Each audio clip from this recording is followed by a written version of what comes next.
Good morning. I'm Steve Posios. I'll be chairing today's Consumer Advisory Committee meeting. First, I want to thank all the members and alternates, staff, presenters, and the public for joining in this event. We have a lot to cover and just a little time to do it, so we need to move ahead. And with that, I hope everyone is healthy and keeping safe. So I will now call this meeting to order.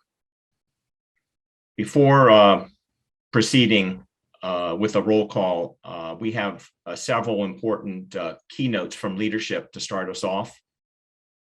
So first, I want to welcome a message from the FCC Acting Chairwoman, Jessica Rosenworcel, who will be kicking off this meeting. So Chairwoman.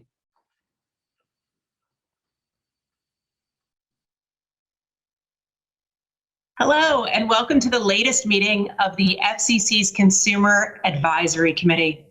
I'm so sorry I couldn't be with you live today because I'm at a meeting of the Competition Council, but I wanted to take the time to send a personal message to let you know how much I value the work of this group.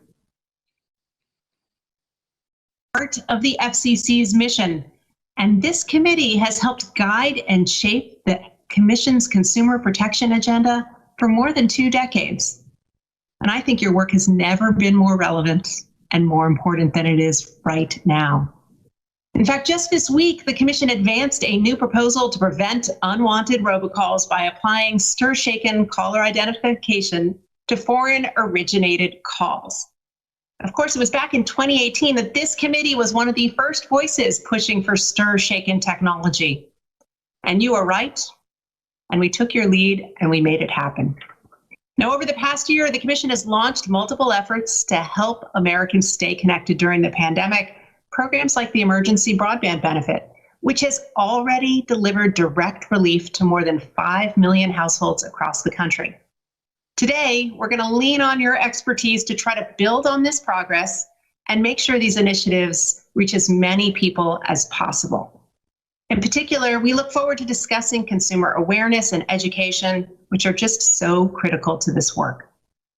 Now, this committee is collaborative at its core, and I want to thank all of you who have volunteered your time to contribute to its success.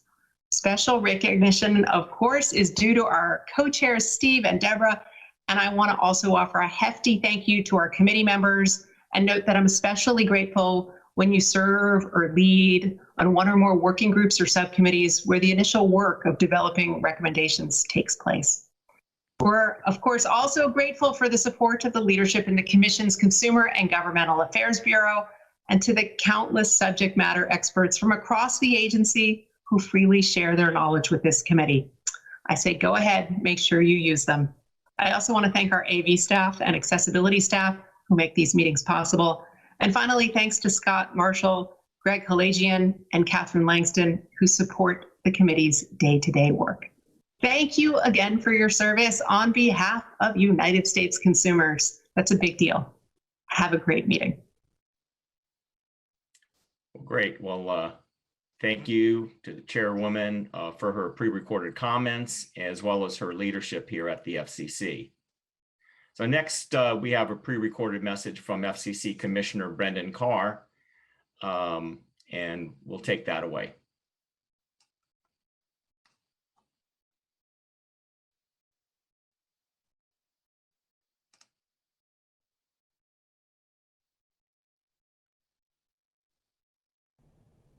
Thank you so much to the Consumer Advisory Committee for the chance to offer a couple of quick words.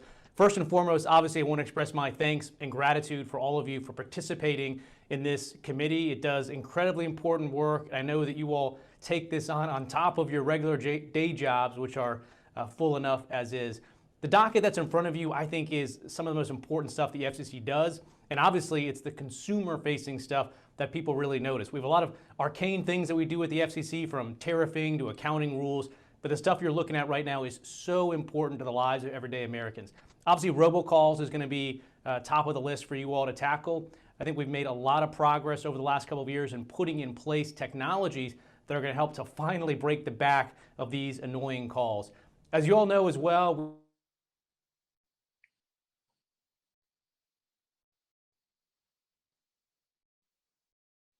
have a connection to the $3 billion program we have designed for all types of low-income Americans.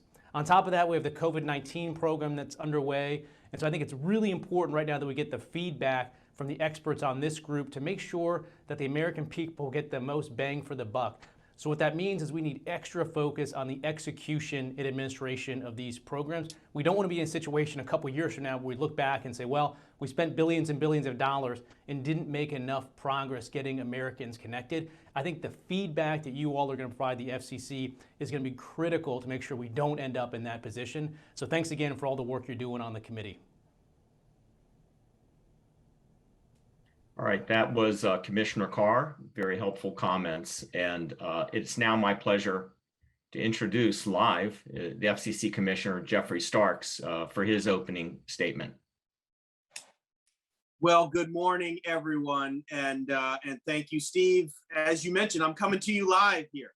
And so thanks for the invitation for today's convening of the Consumer Advisory Committee. And would like to extend a welcome to the 3 new committee members appointed by the acting chair as well. Consumer Reports, very well known for its reliable and unbiased ratings, reports on consumer products. Second, the National Association of Telecommunications Officers and Advisors, NATOA, which supports and serves the communications interests and needs of local governments. And then last but not least, the National Consumer Law Center, which uses its expertise in consumer law and policy to work for consumer justice, economic security, and those issues for low income and disadvantaged people. These additional voices will bring important viewpoints and advocacy to the committee's deliberations, and I'm certain that they will make your recommendations to us even more valuable. So thank you, and thank all of you for your service here on the committee. And so as our nation continues to face, of course, a number of challenges, from the ongoing COVID-19 pandemic to the results of natural disasters, consumers are getting particularly hard hit on a number of fronts. You know, one need only look at the FTC webpage to discover information about fraudsters posing as the FTC chair and promising pandemic relief money in exchange for personal information schemes. Times like these, of course, should bring out the best in us, but sometimes they bring out the worst. Our own website has similar information on, example, coronavirus consumer scams, how to spot them, how to avoid them. And so kudos to our diligent staff in the Consumer and Governmental Affairs Bureau for staying on top of these types of schemes and providing us with valuable resources for consumers to use in these unprecedented times.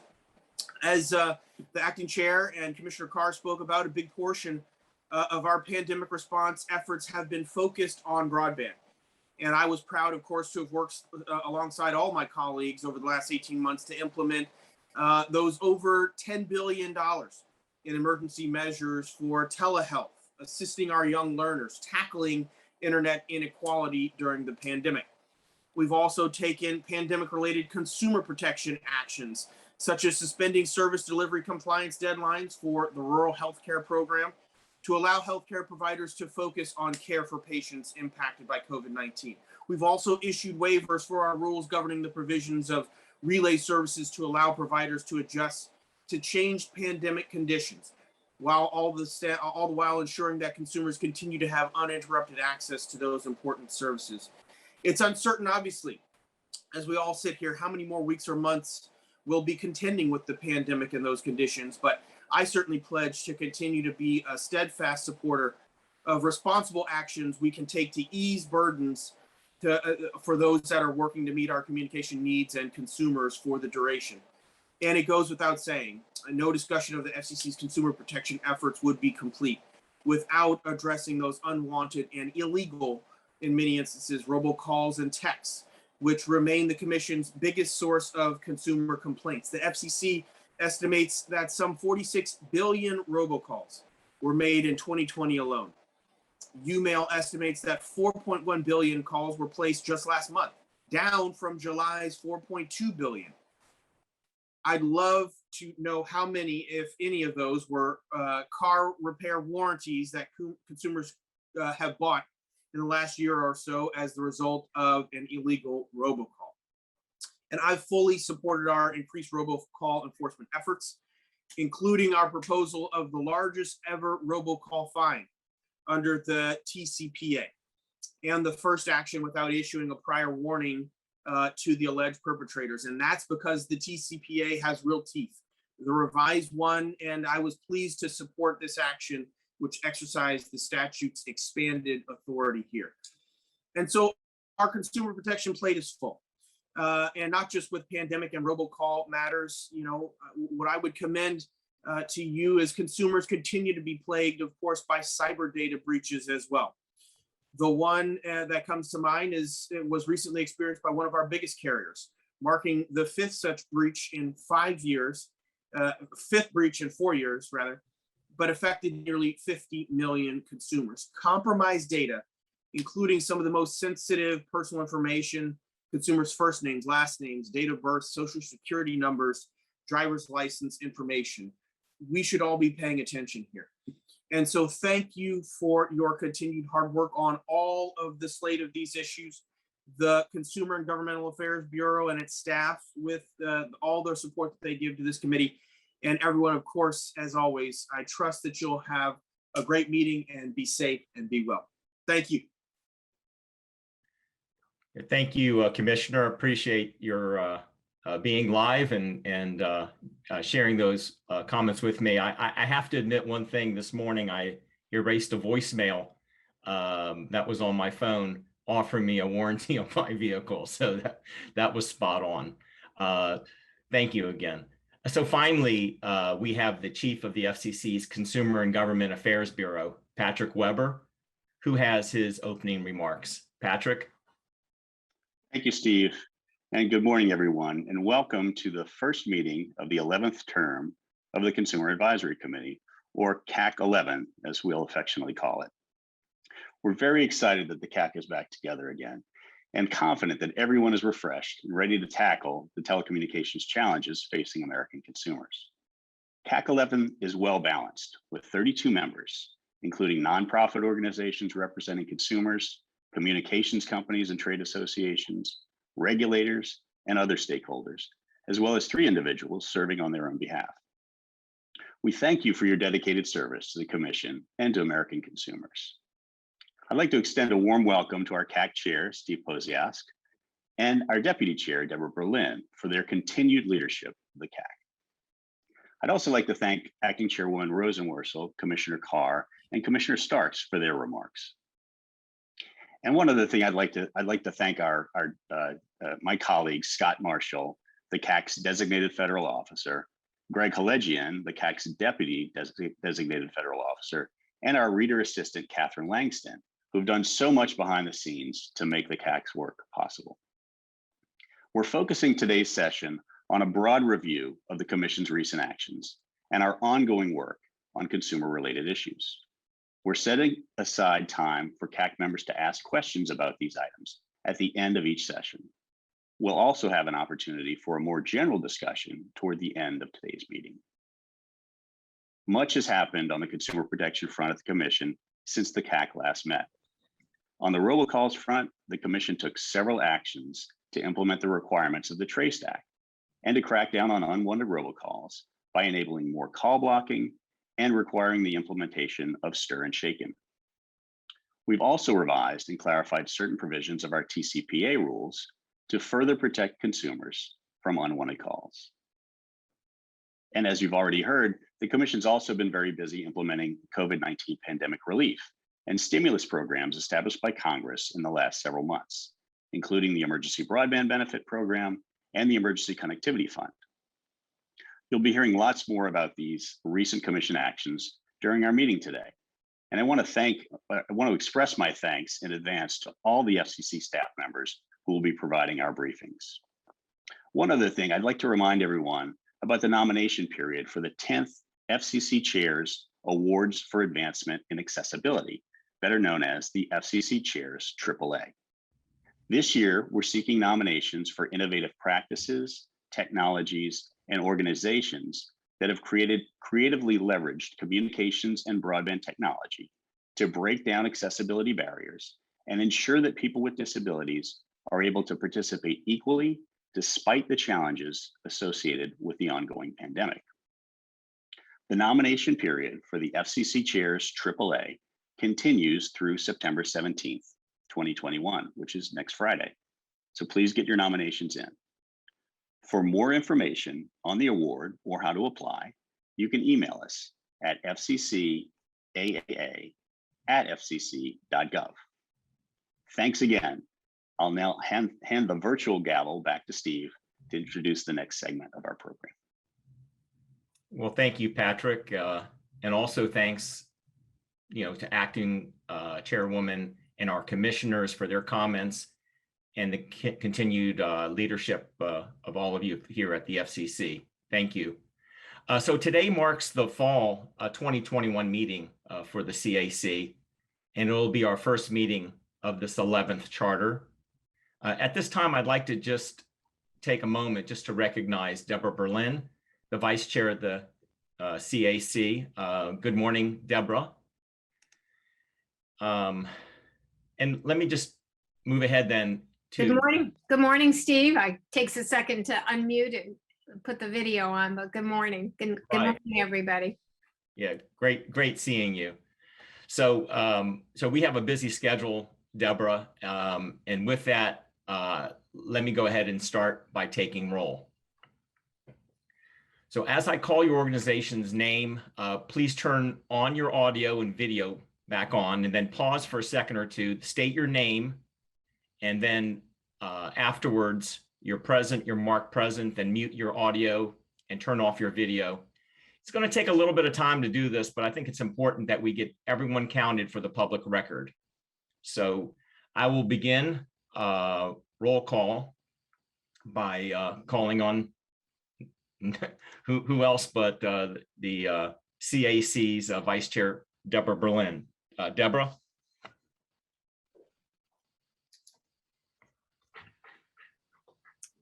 Thanks, Steve. Debbie Berlin, Project Goal, present. Thank you. AARP?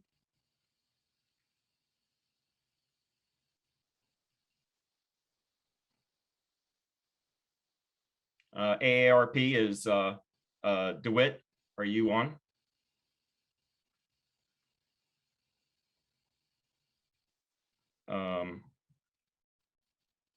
I'll come back. All right, so we have ACA Connects.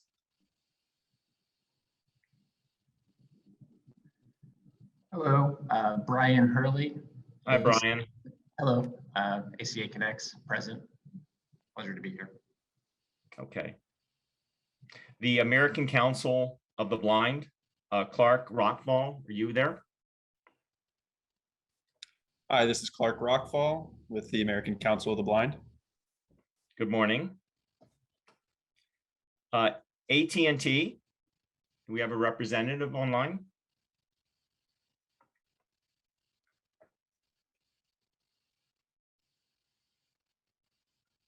AT&T? My apologies. Good morning, everyone. This is Bonda Long with AT&T. Hope you can hear me now.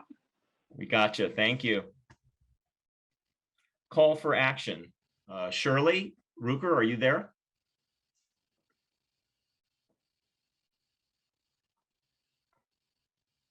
Okay, I don't hear her. So we'll come back. The Consumer Federation of America. Irene Leach, are you there?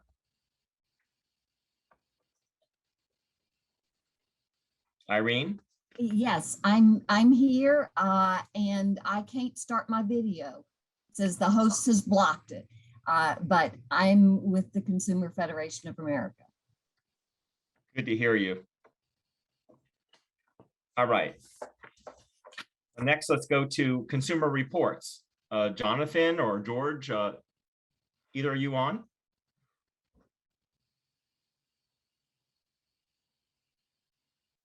Consumer reports. All right. How about Consumer Technology Association? Hello, this is Rachel Nemeth with CTA. Gotcha. Thank you. And CTIA, the Wireless Association. Sarah, are you on? Hello, this is Sarah Leggin with CTIA. Okay. And Digital Liberty, that's a project of ATR. Katie McAuliffe, are you on?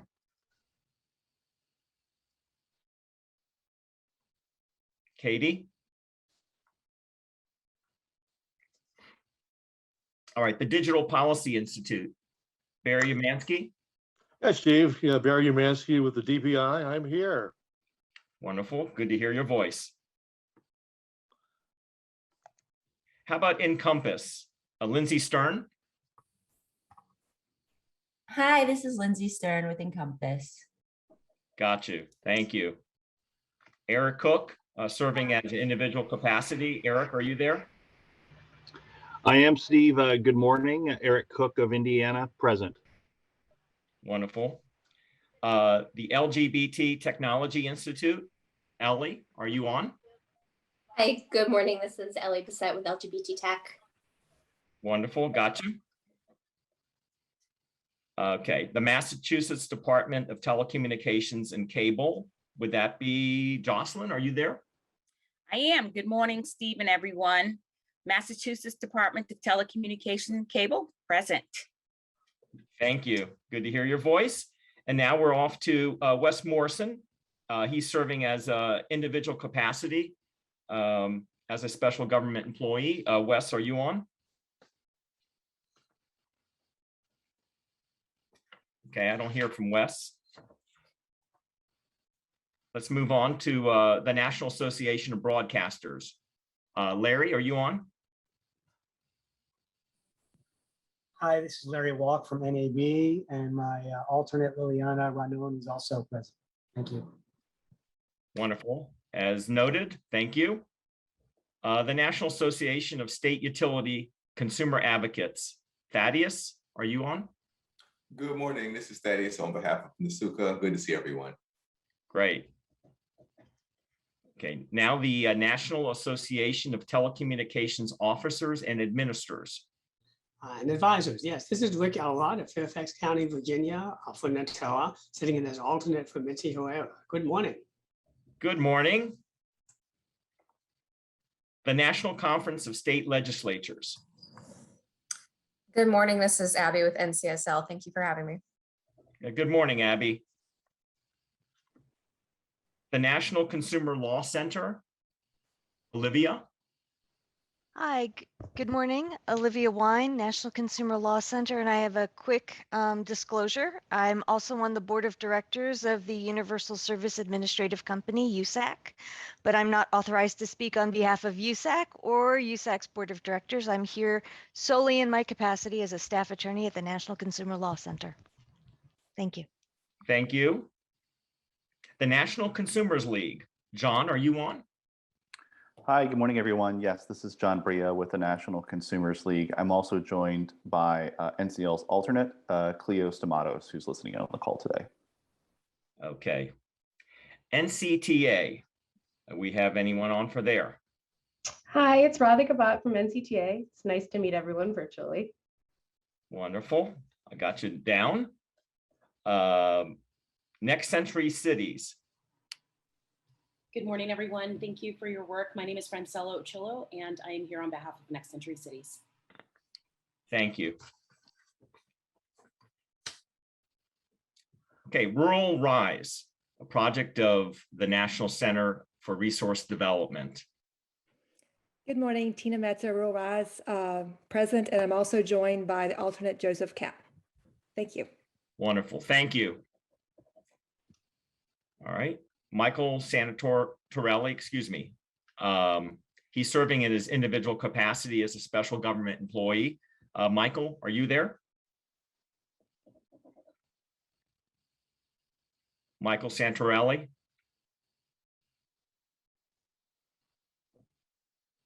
Okay, the Taxpayers Protection Alliance. Johnny Campus, are you there? Good morning, Johnny Campus, Taxpayers Protection Alliance. Good to see you. Thank you. the Telecommunications for the Deaf and Hard of Hearing. Hey, this is Blake Reed at the Colorado Law Tech Law and Policy Clinic here for TDI. Eric Kaika from TDI is also listening in. Morning. Thank you. Now the Trevor Project. Sam, are you there? Hi, this is Sam Dorson from the Trevor Project. The alternate, Sam Brinton, is not on today. Okay, I got you down. Thank you very much. And last, I have US Telecom. Josh or Kayla? Josh Berkey with US Telecom President, and Kayla is no longer with US Telecom, which we will address separately. Gotcha. Okay. All right. So did we miss anyone who's a member of the CAC? If so, please raise your hand so I can recognize you. Hey, Steve, Michael Centarelli is on. He just couldn't get in through the audio. Okay. Got it. Thank you. Anyone else that I may have missed? If so, there is a Zoom function. You can raise your hand and I can recognize you. All right. Well, with that, we have a quorum. So before going any further, I would like to. Yes. This is William Benditson. I'm an alternate with Massachusetts Department of Telecommunications with Jocelyn Day. Thank you. Thank you. Uh-huh. All right. So again, we have a quorum, and what I'd like to do before going further into the agenda, I'd like to turn it over to Scott Marshall, the designated federal officer, who's going to summarize today's agenda. Scott, are you there? Good morning, Steve. Thank you very much and welcome everyone. My deputy designated federal officer, Greg Elegian, and I are going to give you a brief overview of what's on tap today. This morning, we're going to hear about the record retention rules required of us here at the FCC and its impact on this committee from our friend and colleague, Tony McGowan, and also Paula Silberthau with our Office of General Counsel will be with us, as she always is, talking about the rules that govern federal advisory committees. Honestly, she's kept me out of trouble for almost 20 years. So we're always glad to have her. We'll then move on to our first panel of the day, which is the FCC's response to the COVID-19 pandemic. We'll first talk about the Emergency Broadband Benefit Program, and we'll be hearing from Eric Wu of the WCB Telecommunications Access Policy Division about that topic. And then we'll be hearing from Molly O'Connor regarding the Emergency Connectivity Fund for students, schools, and libraries. She's also with the Wireline Competition Bureau, Telecommunications Access Policy Division. Our third segment on panel number one relates to COVID telehealth. And we'll be hearing from Jennifer Best Vickers, also with WCB. They've been a great help on this agenda, as you could well tell. She's with their COVID-19 health team. And also Dr. David Ahern, PhD, with our Connect to Health task force, which is a part of our Office of General Counsel's office. He'll also be with us to talk about the program. Finally, we will wrap panel one with a discussion of outreach to consumers and providers. And our good friends in CGB will be helping us with this. Lyle Nishida, who is chief of our Consumer Outreach Affairs and Outreach Division, and Michael Snyder, who's deputy chief of the print web and print publishing division, will be talking about those topics. I'm sorry that we cannot deliver to you gourmet sandwiches virtually, but Greg Helegian is here to talk about our afternoon activities, and we both hope you'll stick around. Greg? Thanks, Scott.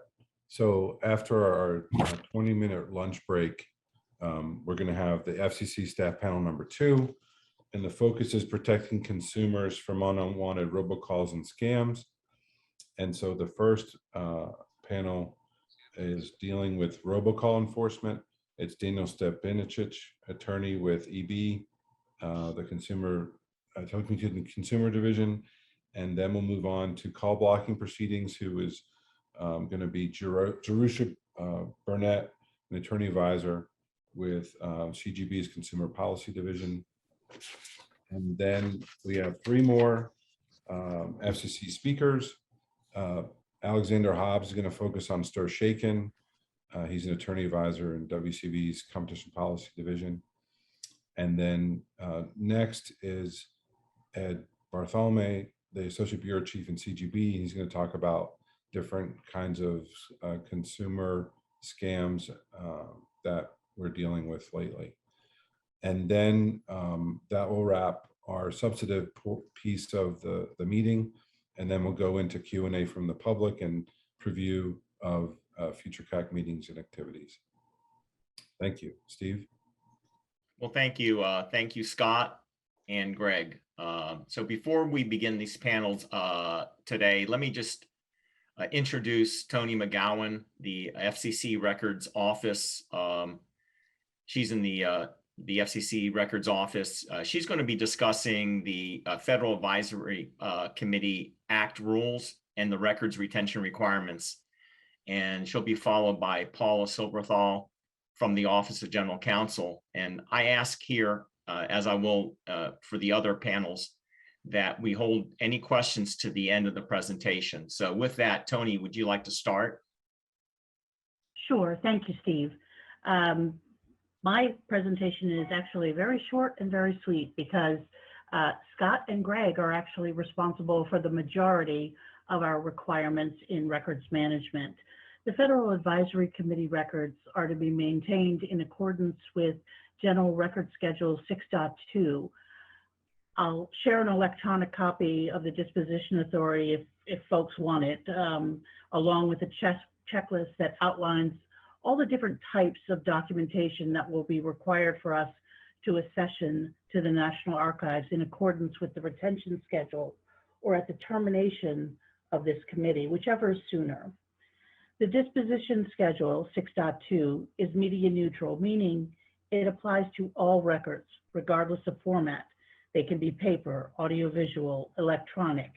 However, to comply with the December 31st, 2022 NARA deadline, all documentation going forward is to be electronic, with the exception of any meetings that will be recorded, and those will be in digital format that will comply with the National Archives requirements.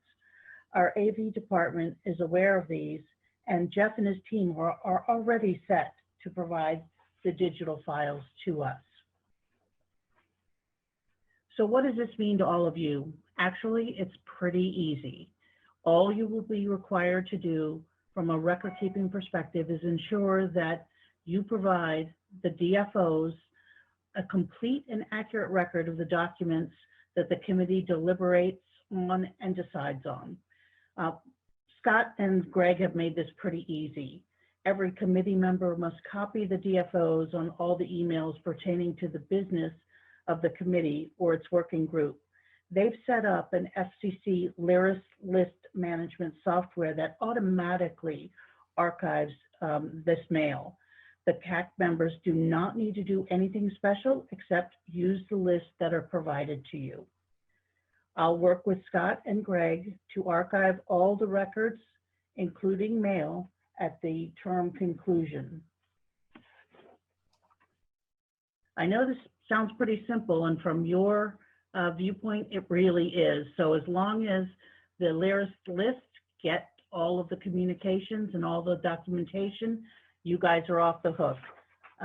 If there are any questions, please forward them to Scott and he'll get them to me, because if you have a question, others probably do as well, and we'll actually put out a written answer for you. So with that, I'll turn it over to Paula.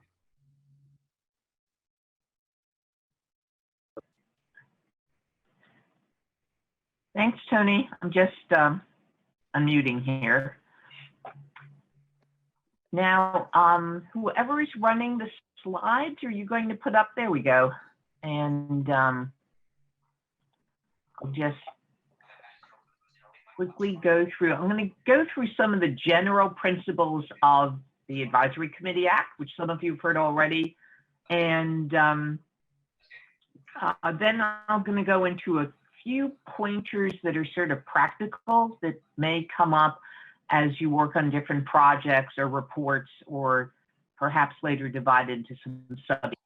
So we operate under the Federal Advisory Committee Act, federal statute, and that governs the operations of most federal advisory committees unless a statute expressly exempts a committee from the FACA rules. And a couple guiding principles under FACA include openness in government. So as you know, this is, for example, as a public meeting, diversity and balance in membership, and public accountability. Next slide. FACA, public notice and open meetings are a keystone of FACA, and therefore FACA requires timely notice of the committee's meetings that should be published in the Federal Register, which at this point, given the pandemic, can be sort of a challenge, because my understanding is that the Federal Register is somewhat backed up. But we do our best, nonetheless, to provide 15 days calendar notice of each committee meeting. However, to be practical, we tend to publish meeting notices in FCC releases, on the internet, under the website for the various committees, and through other media. And as you see today, meetings may include video conferencing, internet conferences, teleconferencing, etc. And even when there are you should be aware that even when hopefully someday we go back to in-person meetings, people will also be permitted to attend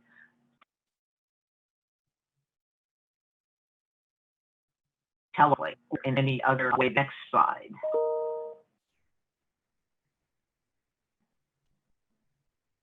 Next slide.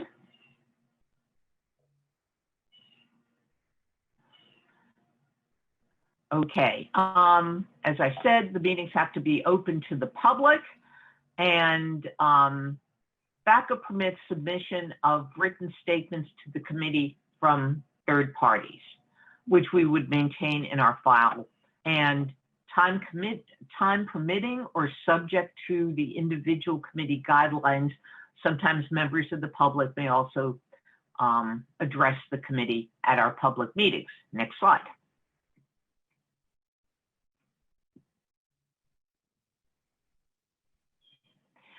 I doubt this will arise here, but there are certain specific circumstances in which meetings in whole or in part may be closed subject to the procedures in the statute. And this would involve situations where there may be discussion of classified government materials, national security, and in some cases that have arisen with our advisory committees, trade secrets. But that is unlikely to come up with your group, as I said. And if there are going to be parts of meetings that need to be closed, this will be announced in advance. Next slide.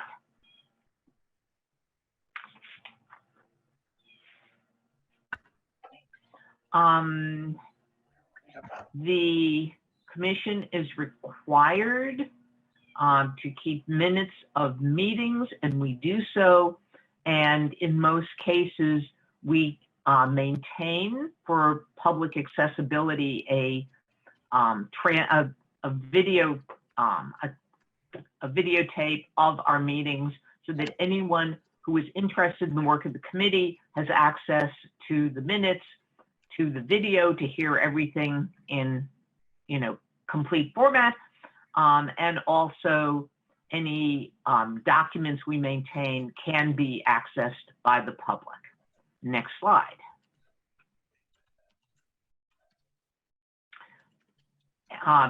Just to note that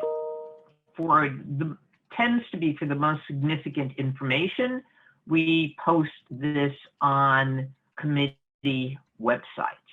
Next slide.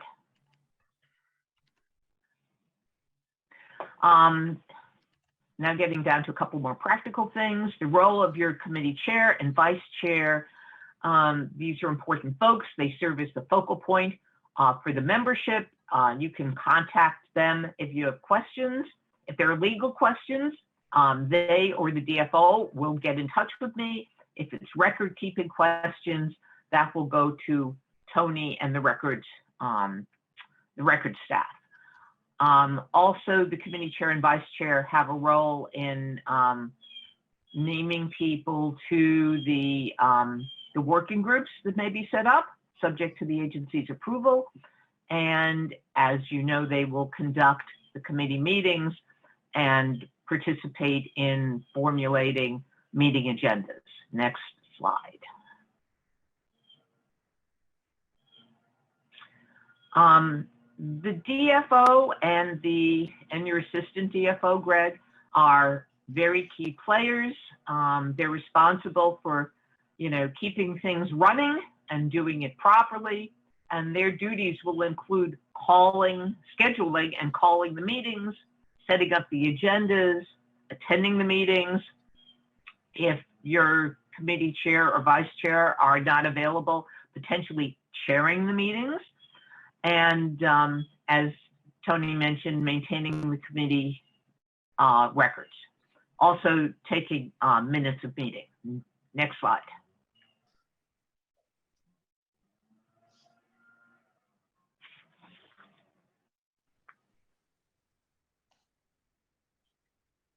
Okay, we can skip the record keeping because Tony, if you have questions, you can look at the slide, but Tony has covered this.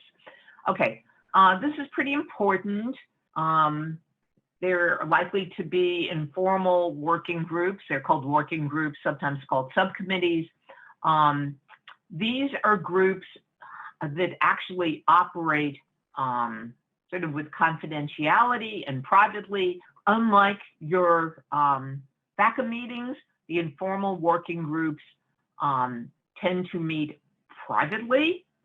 And the role of informal working groups are to gather information, create working plans, draft reports to the extent assigned by the DFO and the committee chairs, and basically serve as the focal point for getting basic facts about things that may be addressed by your committee. So setting the groundwork for subsequent reports that would go to the committee.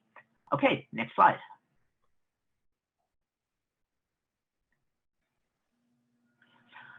The important thing to know here, if you are working on a working group, is that a working group cannot act as the de facto parent advisory committee. In other words, just because a recommendation comes to the full committee from a working group does not, unfortunately, mean the recommendation is perfect or that you need to accept it. So whenever you get a report or a recommendation at the full committee that comes from a working group, pay attention to it, but you need to debate it and to understand it and to be able to ask questions at the meeting. The key thing here is that the working group recommendations or reports cannot be rubber stamped. And I cannot emphasize how important that is, because as you'll recall, the working groups can meet privately and tend to meet to do so. They're not usually open to the public. And therefore, if the full committee just rubber stamped something the working group did, it would, create a sort of, it would violate FACA, because you would be rubber stamping something that was done without sort of public review and participation. The other thing to remember is that the working group folks can say, potentially, here's what we did, but they can't say, here's what the CAC did, because a working group is just a small piece of the larger group and cannot speak on behalf of the full committee. And similarly, a working group, without running its recommendations through the full committee, cannot make direct recommendations to the commission. So a working group is just that. It's a really important component, but it's just a working group, and then everything has to be reviewed and debated and approved by the full committee. Next slide.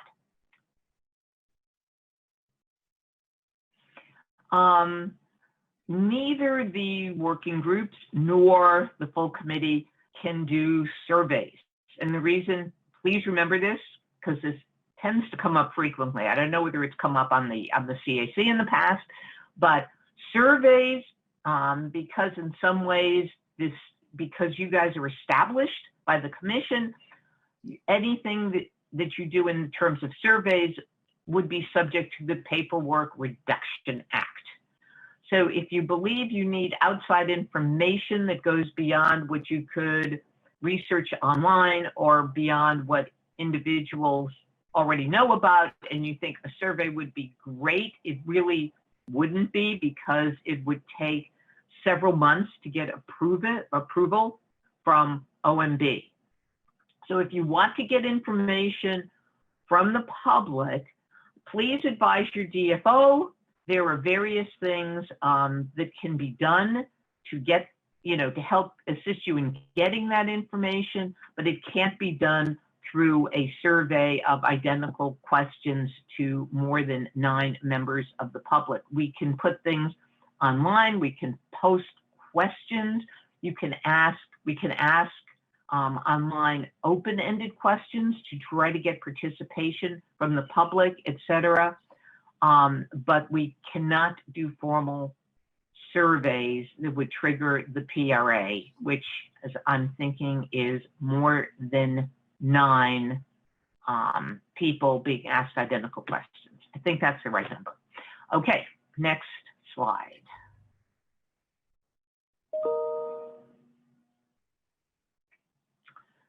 I've already said this, that the informal working groups are not subject to the public notice requirements and public participation of FACA.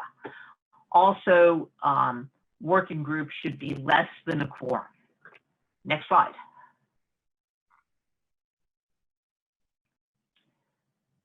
Okay, just to note that if you do meet in working groups, generally your discussions should be treated pretty much as confidential to, oops, I just lost my slide, sorry, confidential to the members of the working group. And also, just so you know, to facilitate coordination and the flow of information, it is fine for a person who's a member of the full committee to attend the working group meetings, even if you're not a member.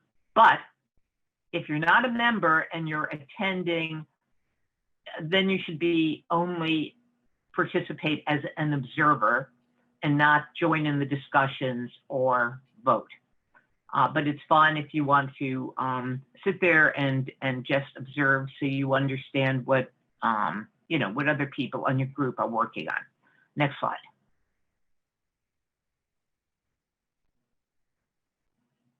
Okay. The other point is that if you have a working group, you may invite third parties who are often, experts or members of organizations that are important to the issues you're discussing. Those third parties could come in, make presentations at the group's closed meetings, to give you information that you desire. However, once the third party's completed its presentation and answered questions, that individual should leave the meeting. In other words, third parties, even if they present information for you, should not remain to hear your working group's internal deliberations. Next slide.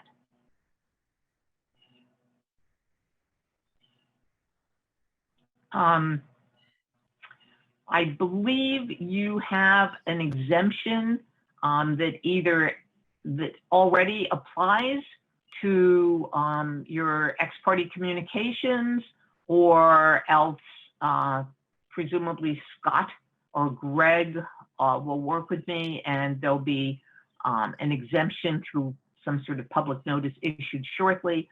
But just so you know, the Commission's ex-party rules, subject to any exemption, do apply to presentations made to a committee or its working group, and to presentations between the committee, working groups, and FCC staff.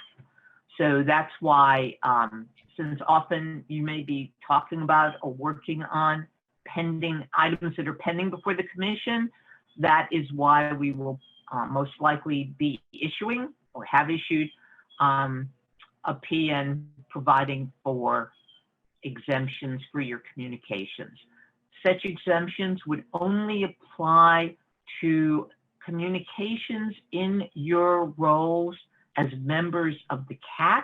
So in other words, you'd be presenting the CAC view on something. But this doesn't mean that if you represent, for example, AT&T, and you're discussing an issue from AT&T's perspective with staff responsible for that matter, that of course, in that case, in my example, the AT&T person would still need to file an ex parte letter with the Commission. Okay, next slide.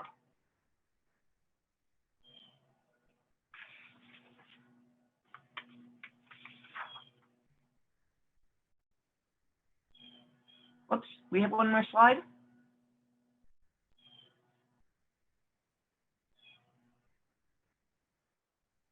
Okay, seem to be having, oh. Yep, okay, here we go.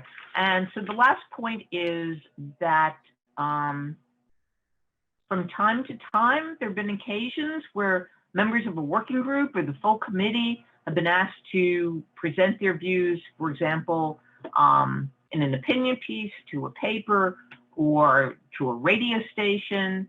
You know, sometimes you're involved in hot topics.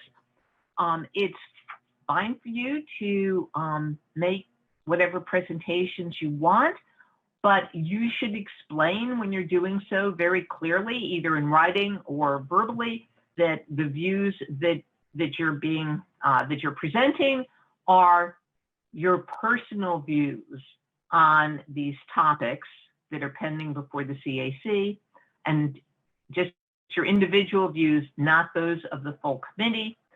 The exception to that, of course, would be if the full committee has voted on something and has taken a position on it, then of course you can say, you know, the committee voted such and such, or passed a report, or, you know, sent these recommendations to the Commission. But if otherwise you're just discussing hot topics and you're giving your own views of it, please make it clear that you're speaking on your own behalf and not on behalf of the committee. And that is all I have, and happy to address any questions anyone might have. Yeah, thank you, Paul and Tony. So if there are any questions, then please raise your hand, and then please raise your hand and Zoom will be recognized.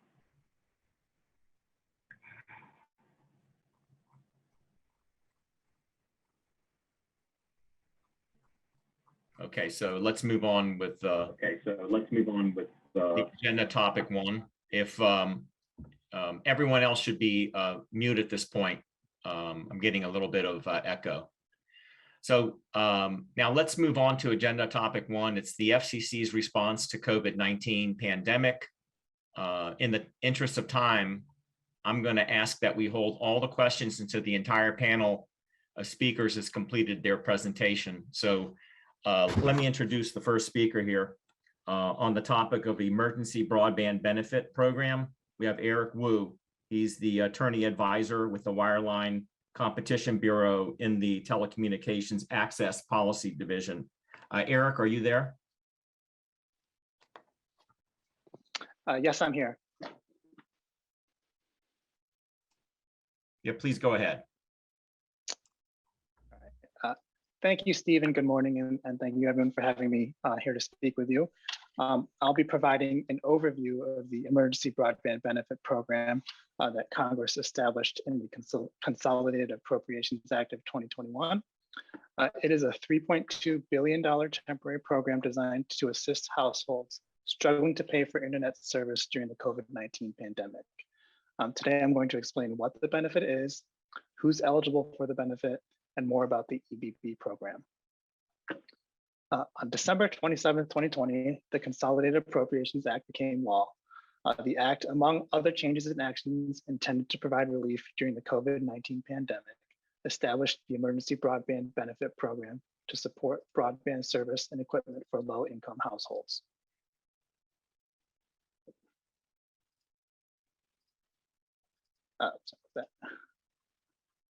The program builds on the regulatory framework for the Lifeline program and leverages systems like the Lifeline National Eligibility Verifier, National Lifeline Accountability Database, and the Lifeline Claim System. The benefit provides eligible households with up to $50 a month discount for broadband services, including associated equipment rentals such as a modem, an enhanced benefit of up to $75 a month discount for eligible households on tribal lands, and a one-time discount of up to $100 for a laptop, desktop computer, or tablet purchased through a participating provider if the household contributes more than $10 and less than $50 towards the purchase. The connected device must be provided by the same provider that the eligible household is receiving discounted broadband service from as a part of the EBB program. It is not a coupon or rebate that can be used at a third-party retail store to buy a device. The emergency broadband benefit is limited to one monthly service discount and one device discount per eligible household. And it's not a direct-to-consumer benefit. It is a discount off of the monthly service bill and or device. The service provider will then seek reimbursement directly from the EBB program. Next slide, please.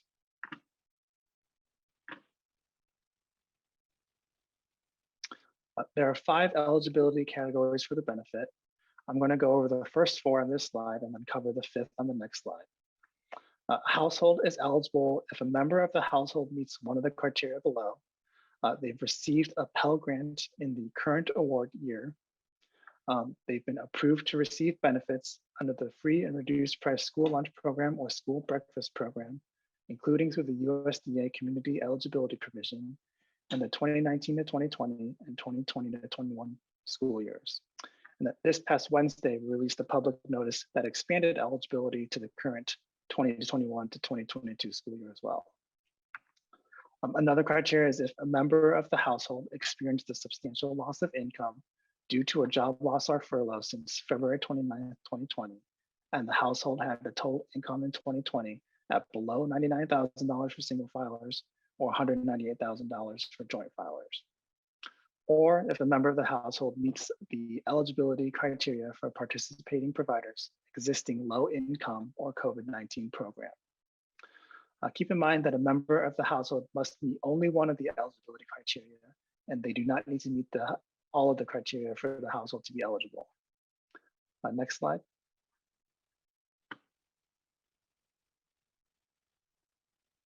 The 5th emergency broadband benefit program eligibility category is that a member of the household qualifies or is currently receiving benefits in the Lifeline program. Some of you may be familiar with the Lifeline program. It's a federal program that lowers the monthly cost of phone and internet services. Eligible customers receive up to $9.25 or up to $34.25 on tribal lands toward their bill for Lifeline. In order to qualify for Lifeline, the household income must be at or less than 135% of the federal poverty guidelines, or member of the household must participate in one of several government programs, including the Supplemental Nutrition Assistance Program, SNAP, Medicaid, Supplemental Security Income, Federal Public Housing Assistance, Veterans Pension and Survivors Benefit, and a member of the household may also participate in one of these tribal programs, including the Bureau of Indian Affairs General Assistance, Tribal Head Start, Tribal Temporary Assistance for Needy Families, and the Food Distribution Program on Indian Reservations Assistance. Current Lifeline participants are automatically eligible for the EBB program, and they do not need to separately apply for the program, unless they choose a provider who has an approved alternative verification process, and they need to validate their eligibility for an existing low-cost or COVID-19 program. In addition, current Lifeline participants that are on tribal lands are automatically eligible for the enhanced tribal benefit in the EBB program. Current Lifeline participants will need to select a provider and eligible EBB plan in order to receive the benefit. They cannot be automatically enrolled in the EBB program by their current Lifeline service provider, and they will need to provide affirmative consent before they can be enrolled in the EBB program. Consumers can receive both the Lifeline and the emergency broadband benefit at the same time. They can be applied to the same qualifying service or separately to a Lifeline service and an EBB service with the same or different providers. Next slide, please.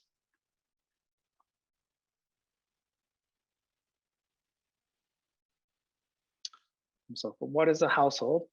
A household is a group of people who live together and share money, even if they're not related to each other. If you live together and share money, you're one household. If you don't live together or you don't share money, you are two or more households. A household can qualify because of an eligible dependent or a child that meets the eligibility criteria. You may have to answer questions about your household when you apply for the EBB program, and there's a household worksheet available to help assist in determining a household's eligibility. Next slide, please.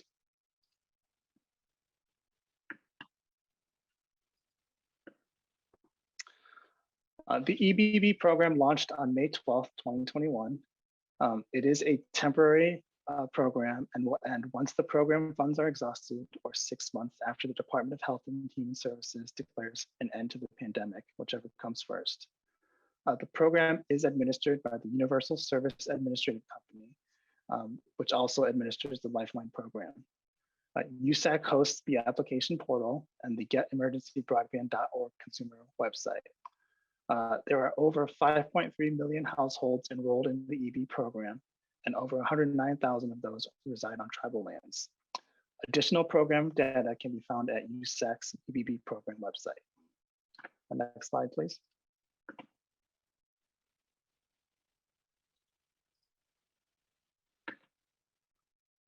There are a number of consumer protections in the EBB program.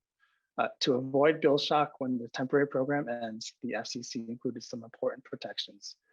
Participating providers must give consumers notice about the last date or billing cycle that the full benefit will apply to their bill, and the date or billing cycle that a partial benefit will apply to the bill, in addition to information about the cost of broadband service after the program ends. Households will be required to opt in or request to continue broadband services with their provider. If they do not opt in to continue receiving broadband service with the provider, or they select a new service plan with the provider, their broadband service will end once the program ends. Even if they had the service with the same provider before enrolling in the EBB program, they will need to opt in to continue services after the program ends. Eligible households for the EBB program cannot be excluded based on a prior debt with a participating provider, and consumers can change their benefit to a different participating provider at any time. They are not locked into the company that they first enroll with. However, the connected device discount can only be used once per household, even if the household changes providers. Next slide, please.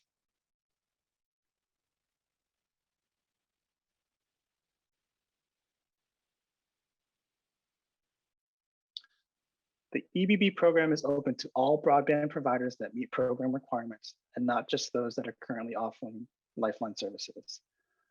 There are both fixed and mobile broadband providers have elected to participate in the program, and fixed broadband providers, our services are provided to your home at a single location.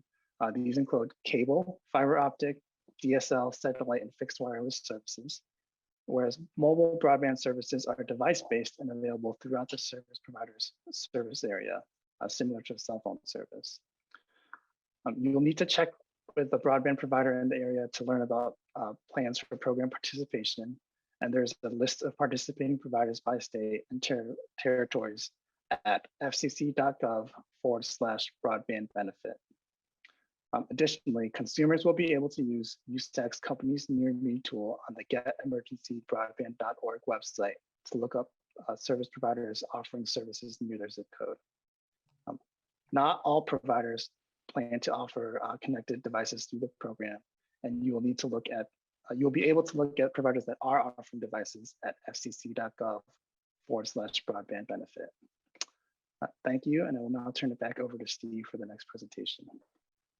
Yeah, thank you, Eric. I appreciate that. And let's move on to a discussion of the Emergency Connectivity Fund programs for students, schools, and libraries.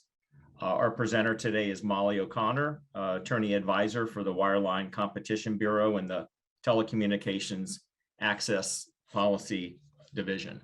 So Molly. Thank you, Steve. Hi, everyone. Thank you all for having me. Again, my name is Molly O'Connor. I'm here to provide a brief overview of the Emergency Connectivity Fund program for schools and libraries, as well as an update on what has been happening lately in the program. So to start out with a little background on the program, earlier this year, Congress established the $7.171 billion Emergency Connectivity Fund as part of the American Rescue Plan Act of 2021. The fund was created in order to help schools and libraries provide connected devices and broadband connectivity to students, school staff, and library patrons at locations that include locations other than a school or library campus during the coronavirus pandemic. So many of you may be familiar with the E-rate program that supports on-campus services. The Emergency Connectivity Fund was designed to address remote learning needs off campus. Given only 60 days to promulgate rules for the distribution of this funding, the Commission sought comment on how best to implement the Emergency Connectivity Fund, and we received several hundred filings in response from a diverse array of stakeholders. And on May 10th, the Commission adopted a report and order in which we established rules for the distribution of funding through which eligible schools and libraries could apply for reimbursement of the purchase of laptops, tablets, Wi-Fi hotspots, modems, routers, and broadband connections for off-campus use by students, school staff, and library patrons who would otherwise not have access to such eligible equipment and services during the current school year. More recently, on June 29th, 2021, USAC, who administers the program, opened the initial application filing window, allowing eligible schools and libraries to apply for reimbursement of such eligible equipment and services. And I'm happy to report that the first application filing window just closed on August 13th, 2021, garnering applications amounting to $5.137 billion in requested funding. And in light of this outstanding demand, a second application filing window will be opened on September 28th and close on October 13th in order to provide support for the current school year. I'll discuss the application filing windows in greater detail right after a brief overview of the program rules. Next slide, please. So first, I'll go over who is eligible to apply for the Emergency Connectivity Fund program. Our rules provide that all schools, libraries, and consortia of schools and libraries that are eligible for E-rate services are eligible to apply for the Emergency Connectivity Fund. Please know that entities do not need to participate in the E-rate program in order to participate in the Emergency Connectivity Fund program. USAC will verify the eligibility of all new applicants as part of the Emergency Connectivity Fund program application process. So for schools, eligibility is based on the definition of elementary and secondary schools established in the Elementary and Secondary Education Act, or ESEA. And under ESEA, states are the ones that define elementary and secondary schools. Additionally, as for who is not eligible, for-profit schools and schools with an endowment of $50 million or more are not eligible for Emergency Connectivity Fund support. As for libraries, the eligibility of libraries is based on the definition established in the Library Services and Technology Act. And as we note that This definition includes tribal libraries, and therefore tribal libraries are eligible for ECF support. Next slide, please. Next, we'll just go over what is eligible for Emergency Connectivity Fund support, starting with equipment. So the American Rescue Plan Act specifically sets out that eligible equipment includes connected devices, Wi-Fi hotspots, modems, routers, and devices that combine a modem and a router. Connected devices are further defined to include laptops and tablet computers. This includes Chromebooks and iPads, but it does not include desktop computers and smartphones, so those are not eligible. And additionally, just to mention that air cards are eligible wireless modems. Next slide, please. In addition to equipment, schools and libraries can also request support for commercially available internet services to provide either fixed or mobile broadband connections. Dark fiber is ineligible for the Emergency Connectivity Fund, as is construction of broadband networks and customer premises equipment for receiving data casting services. These are generally ineligible. However, there is a limited exception where there are no commercially available internet service options sufficient to engage in remote learning. One other thing I just want to note is that the funding is available to support off-campus learning, even if the school or library is returned to full-time in-person instruction or some type of hybrid model. That will not disqualify them from eligibility. Next slide, please. So the program will reimburse applicants for the reasonable cost of eligible equipment and services. And in the order, the FCC established maximum reasonable support amounts for certain equipment. So as noted here, there is a cap of $400 for each connected device and a maximum of $250 that can be requested for each Wi-Fi hotspot provided to a student, school staff, or library patron. For all other services and equipment, USAC is directed to carefully review the requests and determine, along with the FCC's guidance, that the expenses are reasonable. Next slide, please. Okay, just a brief overview of the application process and the reimbursement process. So schools and libraries can apply by submitting an ECF FCC Form 471 application in order to request support for eligible equipment and services purchased and provided between July 1st, 2021 and June 30th, 2022. So it covers the current school year. And that's for use by students, school staff, or library patrons who would otherwise lack access to devices or connectivity sufficient to meet their remote learning needs. And in order to ensure that funding is used to support those who are unconnected, schools and libraries will be required to certify that they are only seeking support for eligible equipment and services that will be provided to the students, school staff, and library patrons who do not have access to devices or connectivity sufficient to meet their remote learning needs. Additionally, applicants will also be required to certify to compliance with all applicable local, state, and tribal procurement requirements.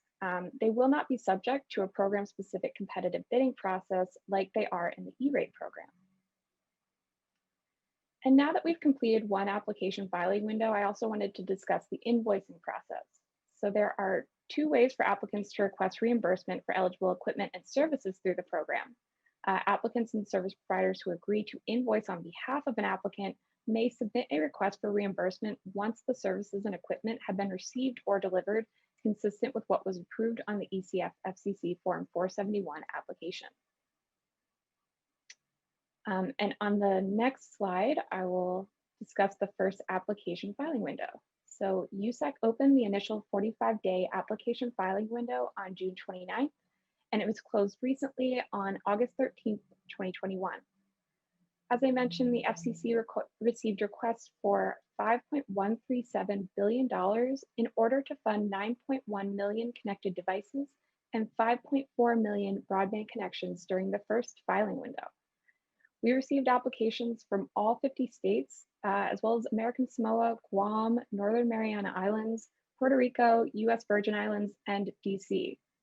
And this includes schools and libraries in both rural and urban communities, and they were all seeking funding for eligible equipment and services received or delivered between July 1st, 2021 and June 30th, 2022. I just want to note that the FCC has made a map of the state-by-state breakdown of funding demand available on its website. Additionally, more specific data about who applied and what was requested is available on USAC's open data platform, which is scheduled to be made publicly available today. In recognizing the importance of getting funding out quickly, the FCC set a target in the order to review and issue decisions for 50% of the workable applications filed within 60 days after the close of the filing window, which would be around mid-October. USAC and the FCC are currently reviewing the applications from the first window, and they're looking to release the first wave of commitments in the very near future. Next slide, please. So in view of outstanding demand, as well as the recent spike in coronavirus cases, the FCC will open a second 15-day application filing window for schools and libraries to request funding for connected devices and broadband connections for off-campus use by students, school staff, and library patrons for the current 2021 to 2022 school year. In opening this window, we are recognizing the challenges that many schools faced with the limited resources that they have available during the summertime recess.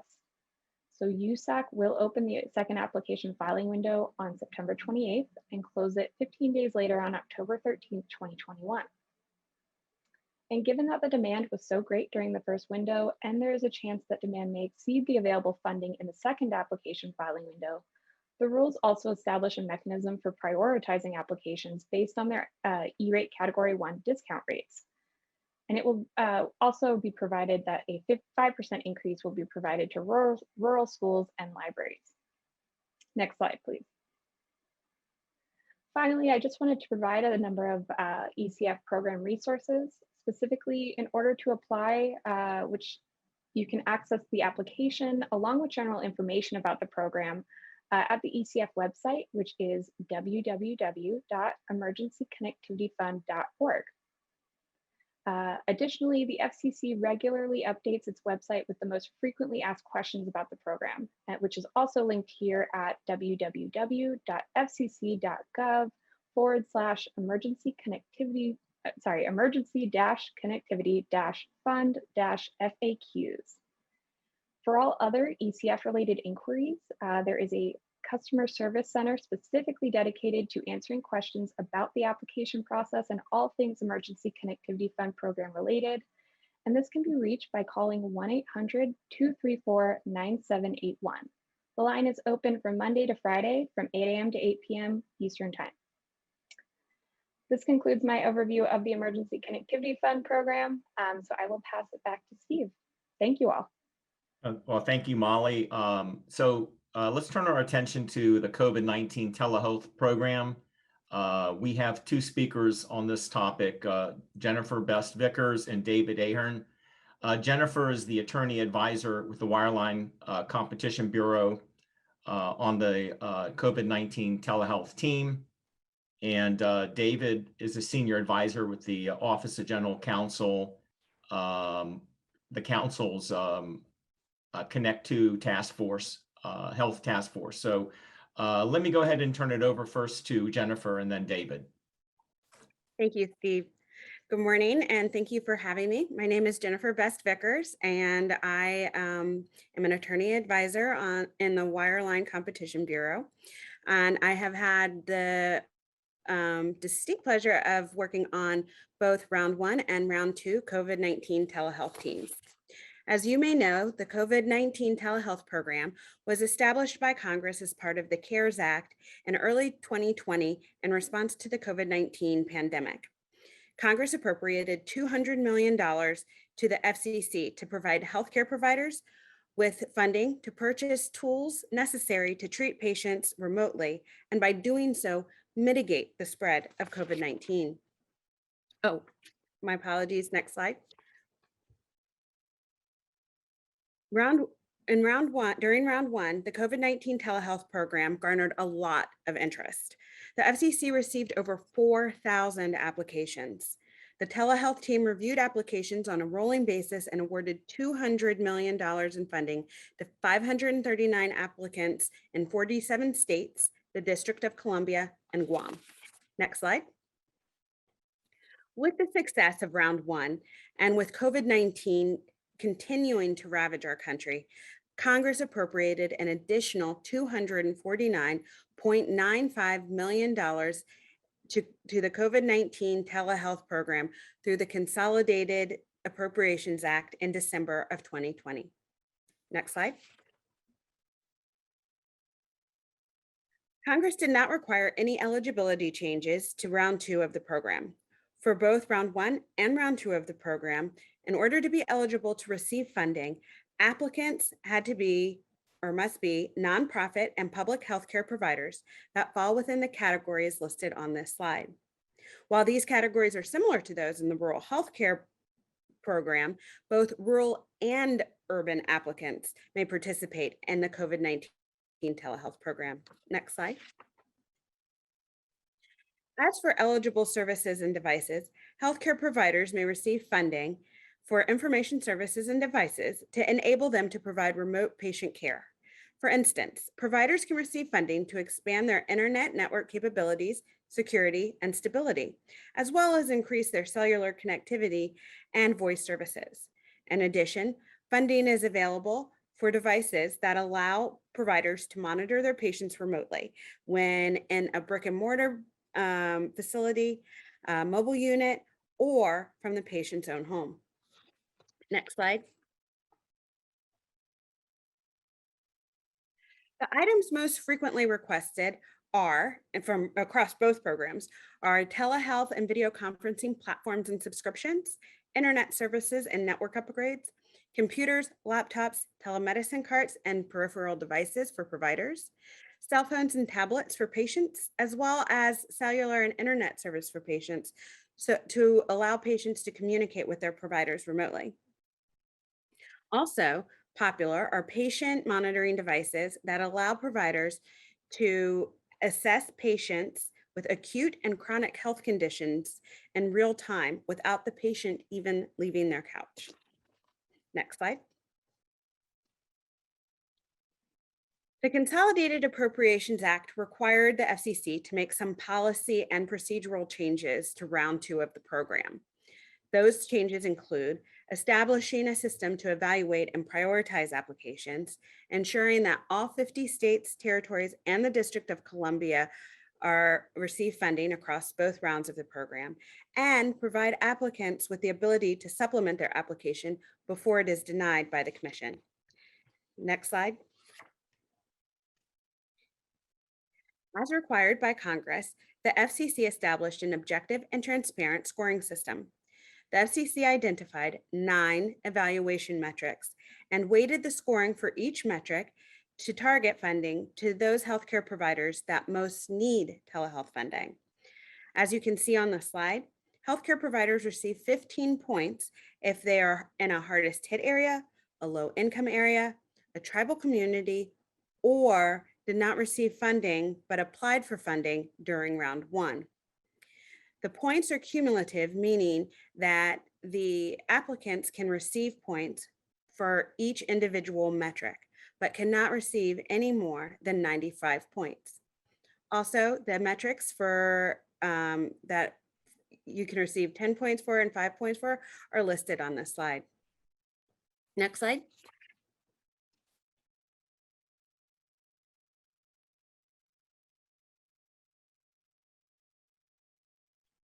The FCC established a phased funding approach to address equitable funding requirements by Congress. First, the FCC would award funding to the highest scoring applicants from each state, territory, and the District of Columbia. This is part of the equitable distribution phase. Then, in the initial commitment phase, the FCC will continue to fund the highest scoring applications, regardless of service area, until at least $150 million in commitments have been awarded. Next slide, please. Those applicants not funded during the equitable distribution and initial commitment phases will receive an intent to deny letter, providing the applicant with 10 days to supplement their application. The FCC will then reevaluate and rescore each application and award funding to the highest scoring applicants until the $249.95 million in funding has been awarded. Next slide. The FCC made other changes to round 2 of the program, including creating a filing window, providing outreach and training to applicants, and a phased funding commitment approach as discussed earlier. In addition, the FCC engaged the Universal Services Administrative Company, USAC, to assist in administering the program under the FCC's supervision, like the FCC does with many of its other universal service programs. Next slide. As you can see by this slide, since the Consolidated Appropriations Act, the FCC has been steadily and efficiently reaching huge milestones in the program. Most notably, during the 1-week application filing window from April 29th through May 6th, 2021, the FCC received almost 2,000 applications from all 50 states, territories, and the District of Columbia. Next slide. As stated earlier, USAC and the FCC proactively reached out to applicants through email and information posted on both USAC's and FCC's websites. We also offered live and recorded video conference training webinars before and during the application filing window to assist healthcare providers with their applications. Some of the outreach and training were targeted to tribal organizations. USAC and the FCC have been busy responding to emails and calls to their support lines and inboxes, responding to well over 1,800 emails and 500 phone calls so far. Next slide. Most recently, on August 26th, the FCC issued funding commitment awards in the first wave of the equitable distribution funding phase. The FCC awarded funding to 62 applicants from all 50 states, territories, and the District of Columbia, totaling $42 million in funding. The final wave of equitable distribution funding awards will be issued in the coming weeks. Next slide. The next steps of round 2 funding awards include completing all the commitment phases discussed earlier and awarding funding to the highest scoring applicants until all funding is exhausted. Next slide. This is only a brief overview of a very comprehensive program. If you'd like additional information about the COVID-19 telehealth programs, round 1 and round 2, you can access information from the FCC and USAC landing page websites on this slide. Now, I'd like to turn it over to my distinguished colleague, David Ahern from Connect to Health. Thank you very much and have a wonderful day.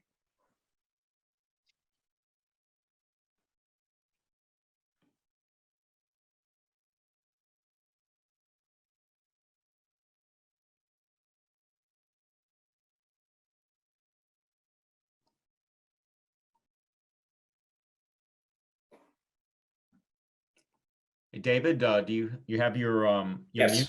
your mute on? Okay, go ahead, please. Okay, thank you. Thank you, Jennifer, and thank you, Steve, for the invitation and opportunity to present to you today. First, I'll begin with the next slide with an overview of the Connect to Health Task Force.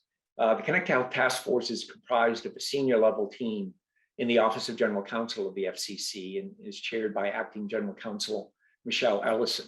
So to be clear, the task force is not a federal advisory committee, rather it's a small specialized team within the FCC. The task force is charged with studying the intersection of broadband, advanced technology and health, making policy recommendations, working on various initiatives, and providing expert assistance to the agency on telehealth related programs and policies. More detailed information about the task force and our work can be found on the FCC's website at www.fcc.gov/health. Some of the current initiatives that we'll highlight include the Mapping Broadband Health in America platform.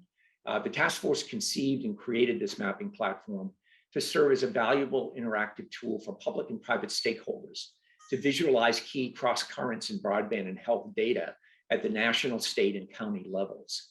And the map has been used by policymakers, researchers, as well as innovators and entrepreneurs in the digital health space.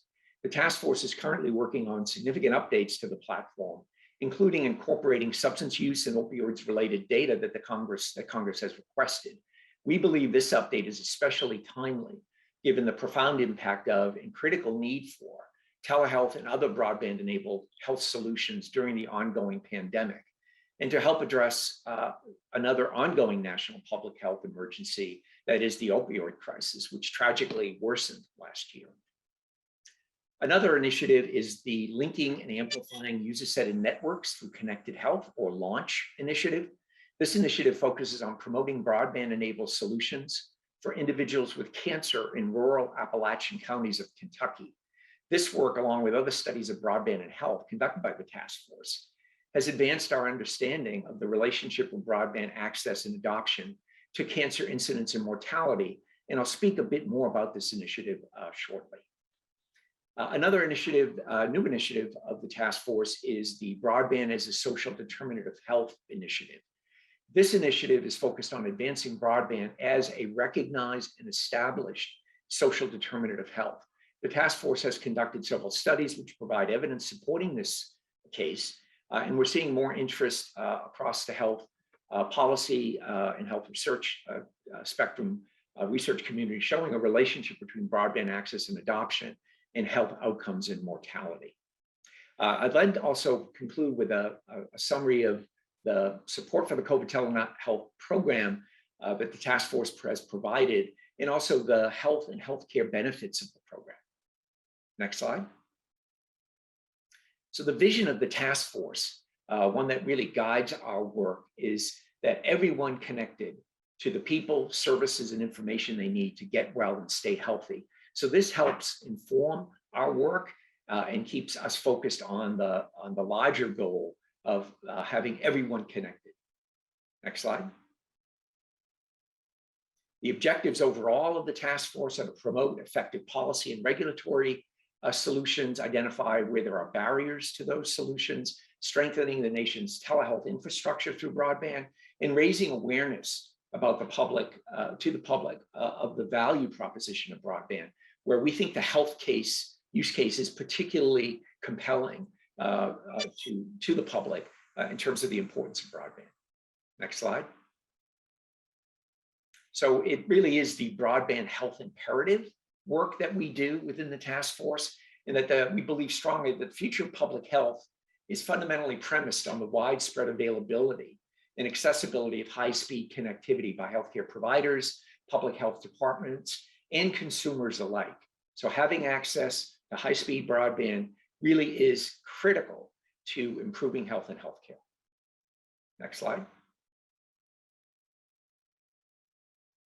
One of the concerns that the task force has had, and perhaps for many of us publicly, is the impact that the COVID-19 pandemic has had on access to care, particularly if in the context of COVID, but also if an individual has a comorbidity or another illness or condition for which they are not able to seek care because of COVID-19.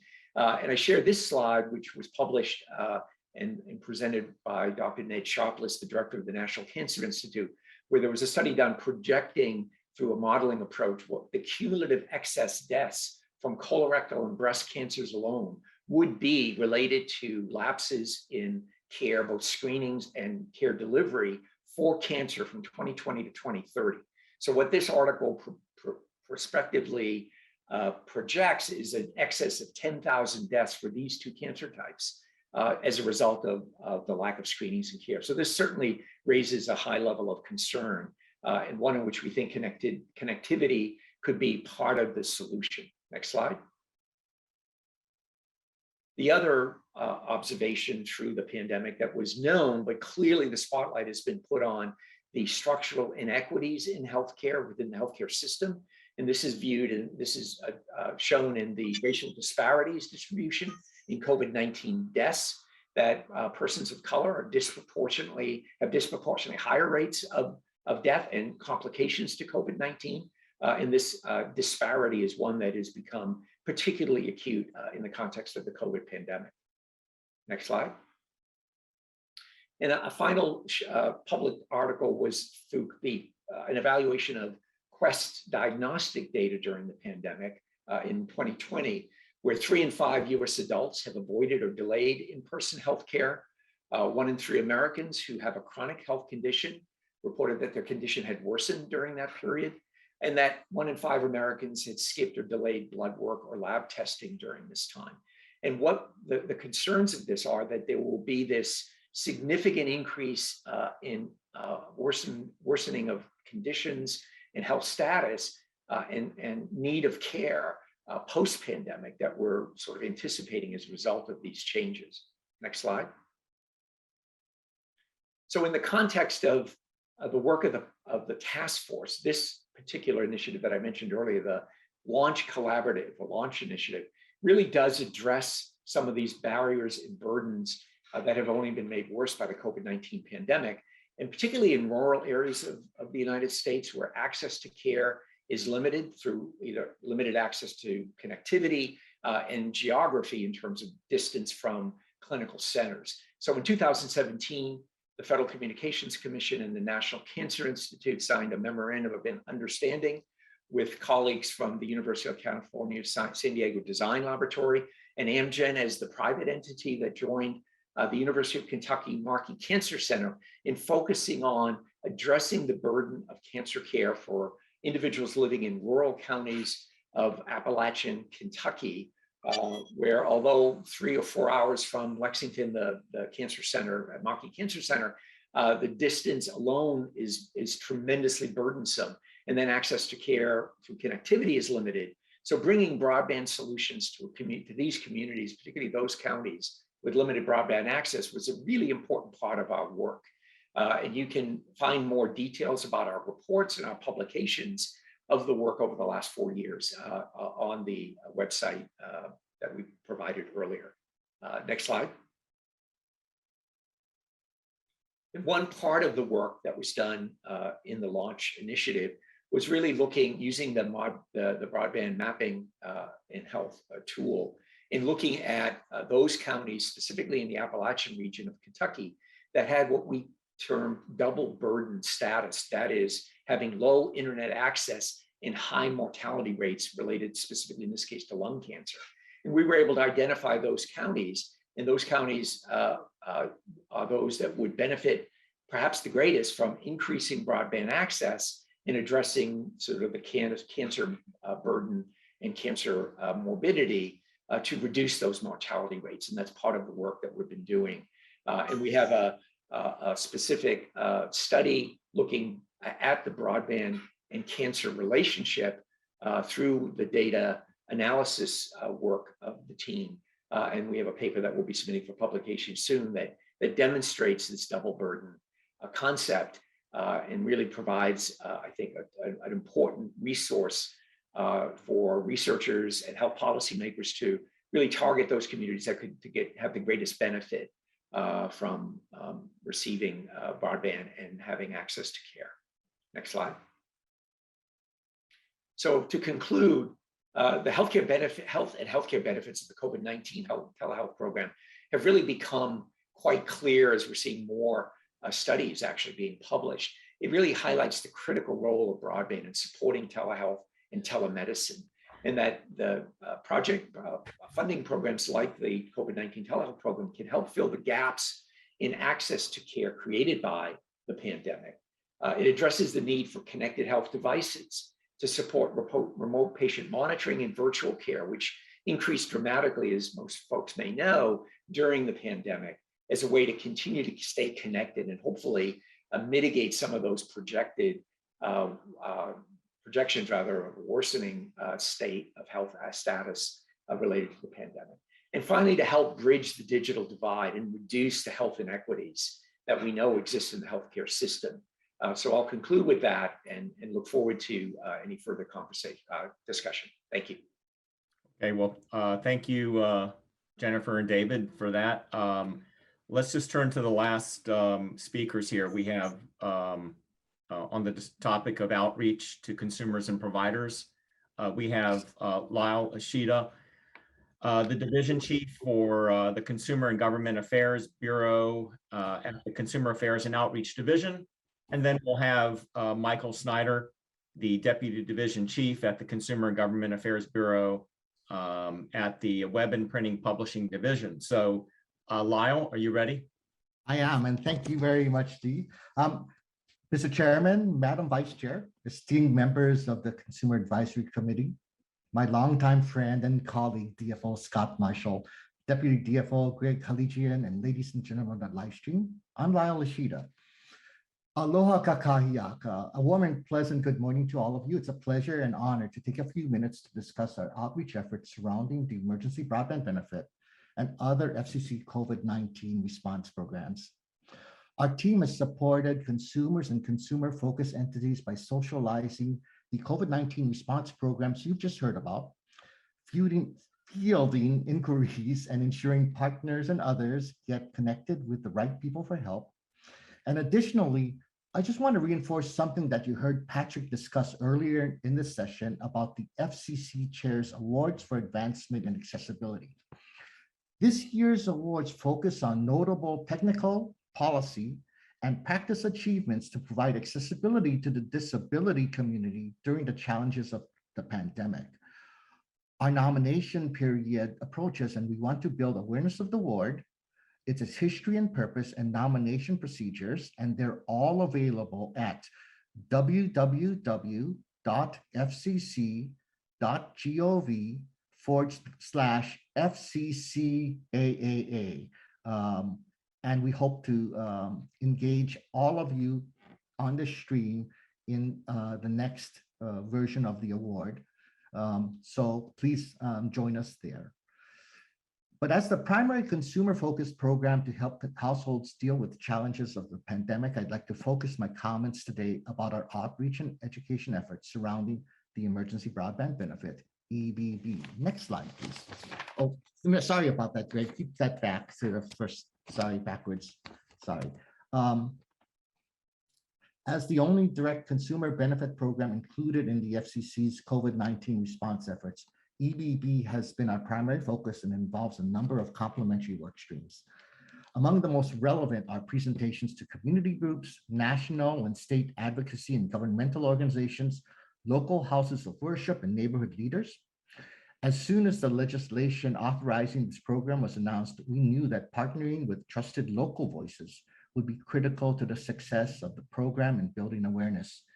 Since February, we have had over 32,000 partners ranging from local boys and girls clubs, school districts, Meals on Wheels, and grassroots organizers, to national nonprofits that focus on digital inclusion, volunteer to help us spread the word.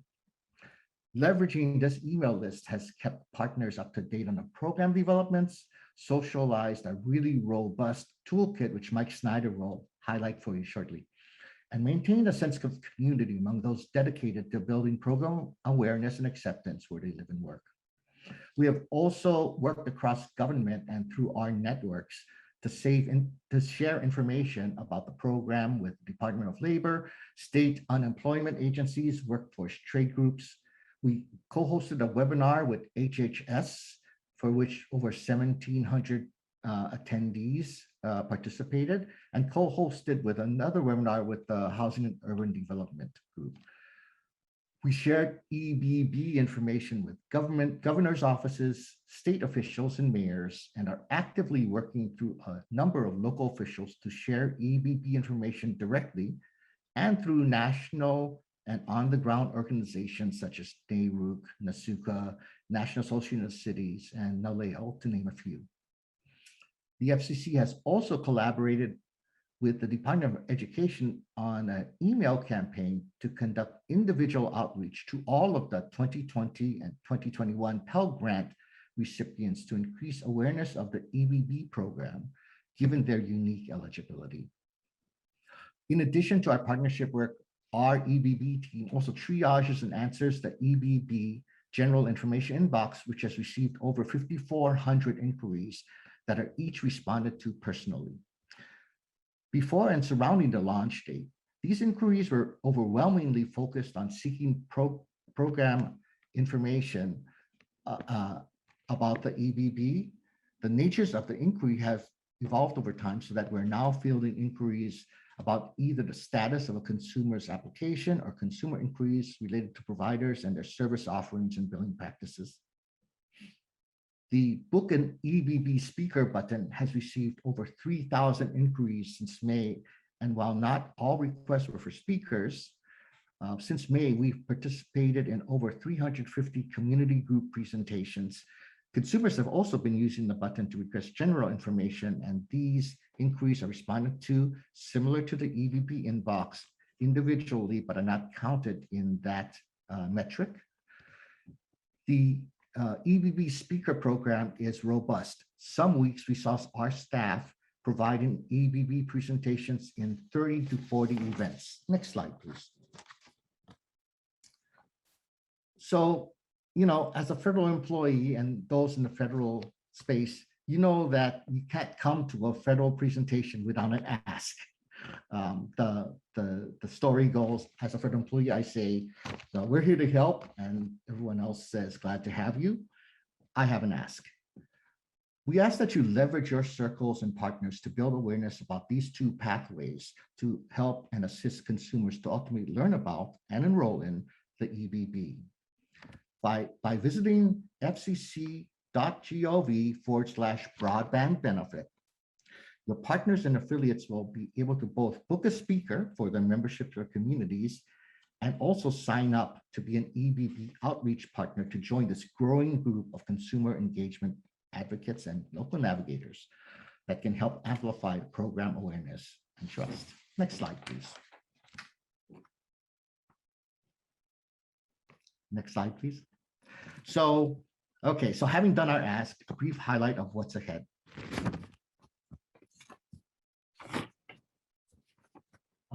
Next slide after this, please.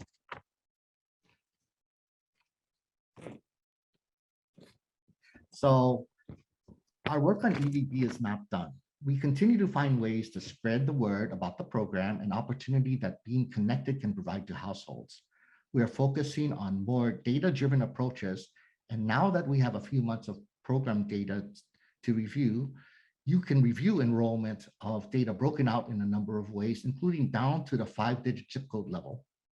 You can find that by visiting usac.org/emergency.broadband-benefit-program/emergency-broadband-benefit-program-enrollments-and-claims-and-tracker. And I know that's really difficult. So for those on the live stream, if you want to just get that URL, please send us an email at broadbandbenefit, all one word, at fcc.gov. And for those internal participating in this live stream, I have just posted that into our comments. We are also open to feedback and suggestions on where outreach can improve. Since February, we've continuously held meetings with a variety of stakeholder groups to gather feedback on program and our outreach materials to ensure that both public messaging efforts and the toolkit contents are effectively driving program awareness enrollment. If you have feedback or best practices, please share with us so that we can benefit from your experience. And as a final reminder, we welcome any opportunity to work together on consumer outreach and engagement activities. Our group email address is outreach@fcc.gov. I close with an acknowledgement of our team members who have done yeoman's work, days, nights, weekends, to accomplish the missions that I discussed today. And they include Alma Hughes, Chantal Virgil, David Savaline, DeAndrea Wilson, Diana Coho, Rebecca Lockhart, Renee Coles, and our team's project leader, Kayla Hernandez Ulloa, Associate Division Chief, who has continued to demonstrate exceptional leadership skills and an unparalleled work ethic to this mission. So with that, that concludes my briefing. Thank you again for the opportunity to present to all of you. So Steve, take it away. Yeah, Michael Snyder, it's up to you. You go ahead, please.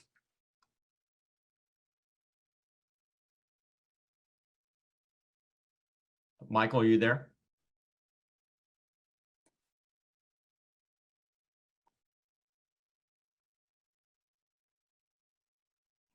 Michael Snyder.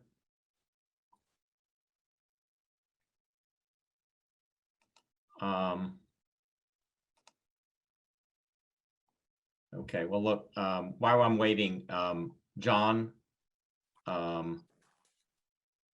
at NCL, you had a question. Why don't we just open it up for a quick question, and then we'll see if we can get Michael back on.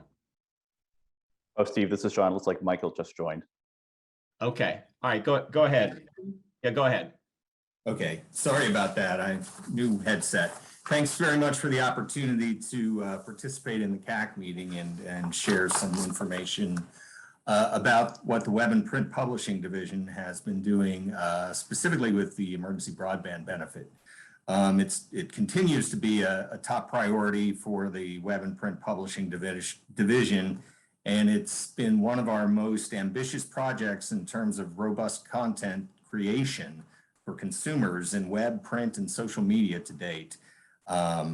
If we could go to our first slide, Greg, or perhaps we're on there already.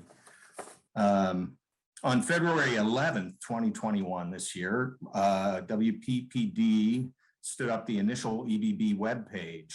And by the end of the month, working with the IT developers in the FCC, an outreach partner intake form was added to the page along with logos and branding produced by WPPD's web and graphic design team. And I didn't grab the stat, but I know we had actually thousands of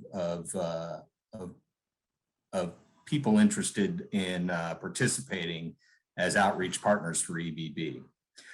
Throughout the spring months, WPPD produced an emergency broadband benefit FAQ that has gone through multiple iterations to keep pace with pre and post-launch program updates.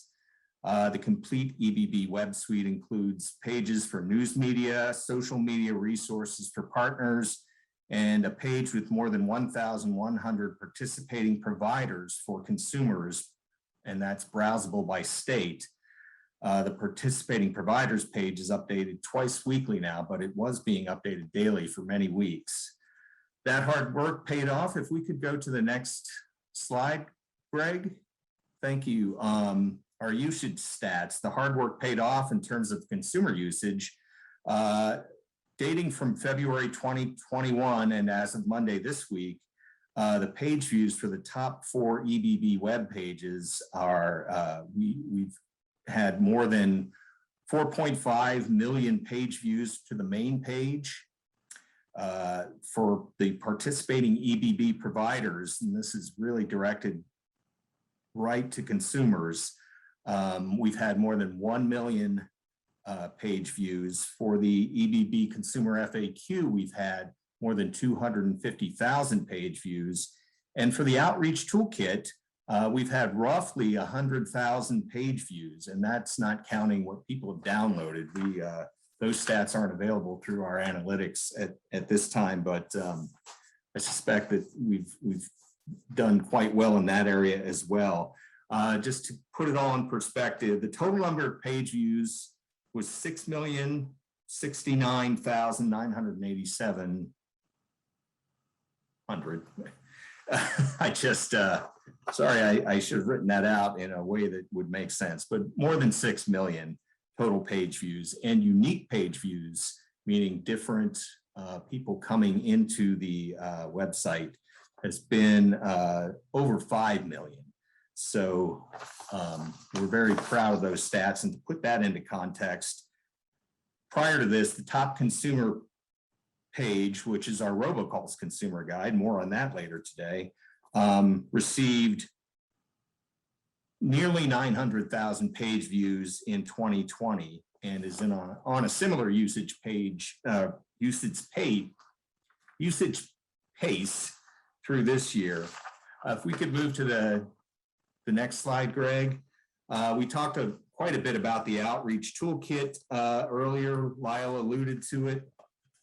This is for the folks that want to do outreach on this, partners. While we were working on all these other web pages, we developed and published a toolkit on a parallel track with multiple downloadable consumer handouts, translated into Spanish, many of them also translated into 13 other languages. We had color flyers, a poster, an infographic, a PowerPoint presentation, and PDF of those slides, and fact sheets. The FCC has produced multiple audio PSAs and videos and webinars that we produced, and also those that we push people over to the USAC website, and we're featured links on that page. And then there's also eye-catching promotion on the social media page with links to dozens of downloadable social media images for partners to use on Facebook, Twitter, and Instagram. And as Lyle also thanked his staff, I want to go through some of the staff that made these, that contributed to this to make this possible. For Christian Fiasconari for web design and production, Felicia Davis for logo, color poster, and flyer design and social media design, Marlene Davis for consumer handout graphics designs and production in 13 languages. And many of those were first-time experiences for her and us, and she had to troubleshoot quite a few new and challenging fonts. Sandra Betchen for many iterations and ongoing iterations of Spanish translations for all of the web and consumer handout content. And Terry Pacheco for quality assurance on accessibility. They worked extremely long hours to meet deadlines for web launches and updates, time to important announcements from the acting chairwoman, and we're grateful for their professionalism and dedication. Many thanks also to the coordination and support from around the virtual FCC building, the CGB front office, the Office of Media Relations, which also contributed dozens of social media images, the IT support, of course, the Wireline Competition Bureau, and the Office of the Acting Chairwoman. And now I will turn it back over to you, Steve. Thank you for this opportunity to share a little bit about what WPPD has been doing to support the efforts to close the homework gap through EBB throughout the pandemic. Thanks. Well, thank you, Michael. Let me just jump to a couple quick questions here before we take a break. John at NCL, you have a quick question? Hi, yes. Thank you, Steve. And thank you to the staff for putting together some excellent presentations. I do have a concern and a question. The concern is that, as I understand it, the charge of the CAC is to make recommendations to the Commission, specifically on topics specified by the Commission relating to the needs of interest of consumers. When NCL has been on the CAC in the past, we were tasked with developing some important recommendations on things like broadband pricing disclosure and broadband privacy. And I didn't hear anything in the commissioners or the chair's remarks or in the staff briefings that suggests there are topics that will be specified by the commission we should make recommendations about. So there are plenty of recommendations I could suggest we work on, like things from the President's Competition EO. But in the past, it's been the FCC that sort of gave us marching orders. So I understand that we're not likely to hear such suggestions from the staff today. And assuming that's correct, I have an additional concern about timing for us. This CAC was chartered back in December. Our meeting was canceled in February. And so this is the first meeting of the new CAC. And our charter expires next December. So here's my question. What are the topics the FCC wants the CAC to make recommendations about? And does the FCC share my concerns about the amount of time we have available to make substantive recommendations about this in the current CAC's charter? All right, so John, we're actually going to raise this in the second half, but just to get to the point, we expect the chair, Women Worsel, to assign specific topics to the CAC. So we're expecting to hear back from that, and then we'll use those topics to form working groups, which will review and potentially make recommendations. So, we're sort of waiting on this, and I don't know if we have anything else to add to that, but we can raise this again this afternoon. Has the chair or anyone on staff given us any indication of a timeline of when we should expect to receive those topics? I can't speak to that. Okay, at least from my point of view, Steve, that's kind of worrying. There's not a lot of time left in this charter, and I think the sooner the better, so that we can get started on the work that the mission wants us to do. Hey, John, while I share, this is Debbie, while I share your concerns, can we discuss this later in the meeting and just use this time to address questions to our speakers? Right, we really want to stay on this panel. So Deborah, you had a question, didn't you? I do. I do have a question. I don't know if am I unmuted? Okay. Sorry, there we go. Yes, I do have a question for our EBB speakers. You did mention that we could go to the USAC website for information on zip code, those who have gotten EBB support by zip code. And I was wondering if there is other information about those who have signed up for EBB support with USAC. I'm interested in whether or not there's tracking of other demographics. I'm interested in the aging population, for example, and whether or not we have that kind of tracking available, or whether there will be that sort of information. Thank you.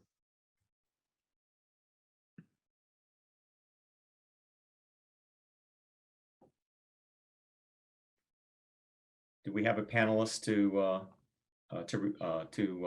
respond? Hi, yes, so this is Eric Wu. So the USAC website, it does include subscribers by age as well. And it has some age ranges of the subscribers. So that information is available on there, on that claims tracking edition. Great, thank you so much. I'll check that out. Thanks. All right, so how about Rick Elrod? Did you have anything you wanted to ask the panelists? Yes, I had one question about the telehealth program. Does the program address issues of broadband affordability as distinct from availability?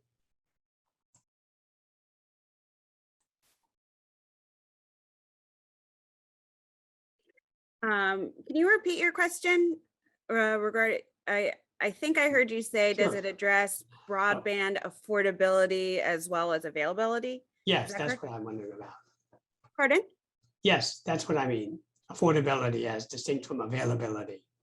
Right. So the telehealth program is a very limited emergency program.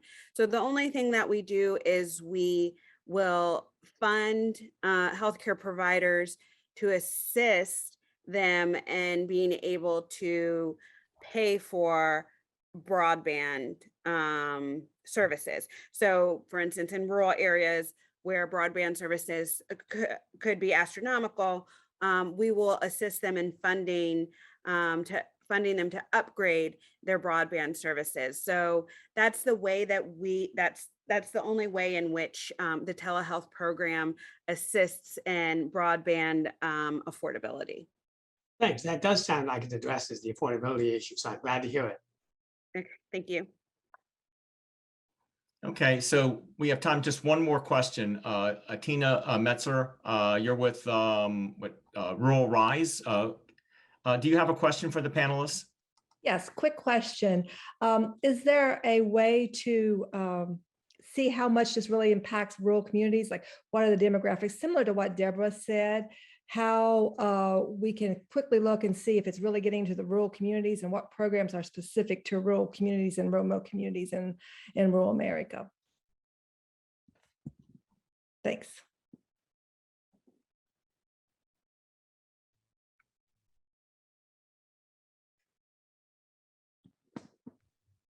Do we have a panelist here?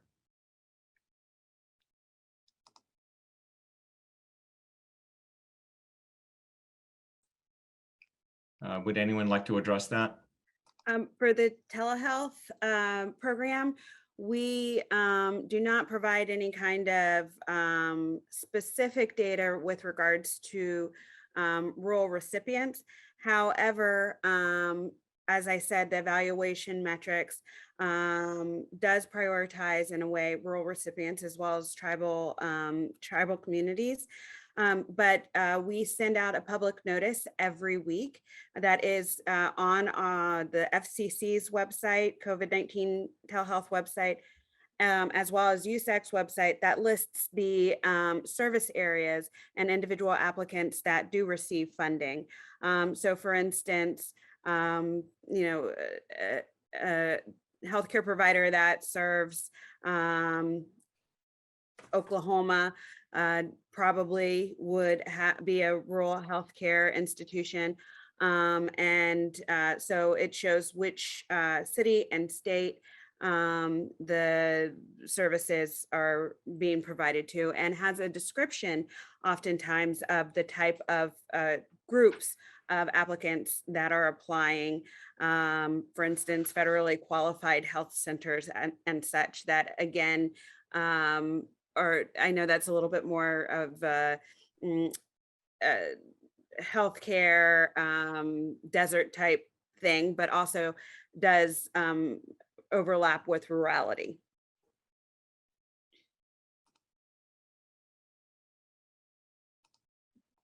Okay, we're sort of short on time here, but how about a quick question from Clark Rockfall?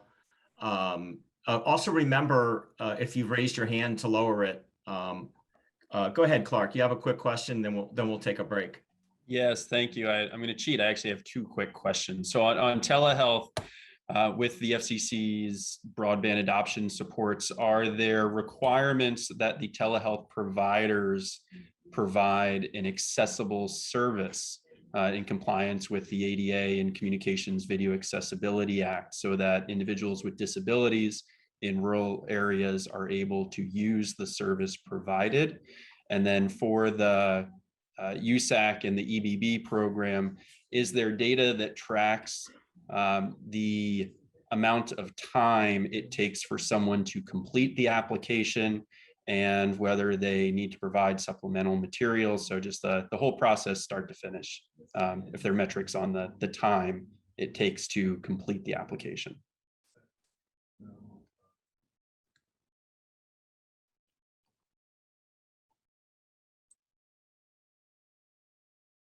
With regards to the accessibility question and the telehealth program, I'm not exactly sure how to answer that question, but if you provide me with the question and your contact information, I will look into it and get back with you as soon as possible.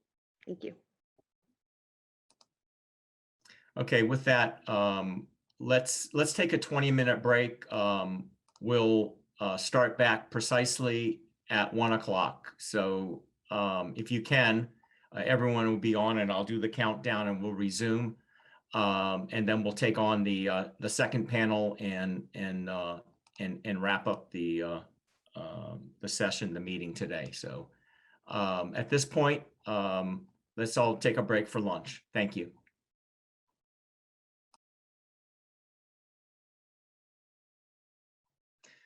So let's start off now. We have our second panel. The staff panel will consist of a number of topics on robo enforcement and various proceedings and so on. The topic is protecting consumers from unwanted robocalls and scams. And our first speaker is Daniel Stepanovich, Daniel Stepanovich, the attorney advisor for the Enforcement Bureau in the Telecommunications Consumer Division. Daniel, are you on? Yes. Okay. Well, go ahead. Why don't you begin? All right.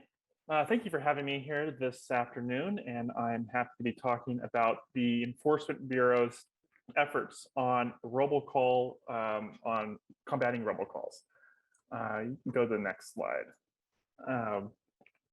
So I'm going to highlight our enforcement actions that we have taken in the past year, as well as we had our new enforcement tool, our cease and desist letter initiative that we have been using. And then we completed a rulemaking establishing a private entity robocall submission portal. And so I will go through that. So starting with our recent enforcement actions. 2 weeks ago, we released a notice of apparent liability against John Berkman and Jacob Wool. We call these the Project 1599 calls that were, these calls were targeting various cities in primarily the Northeast and the Midwest, and were voter intimidation calls.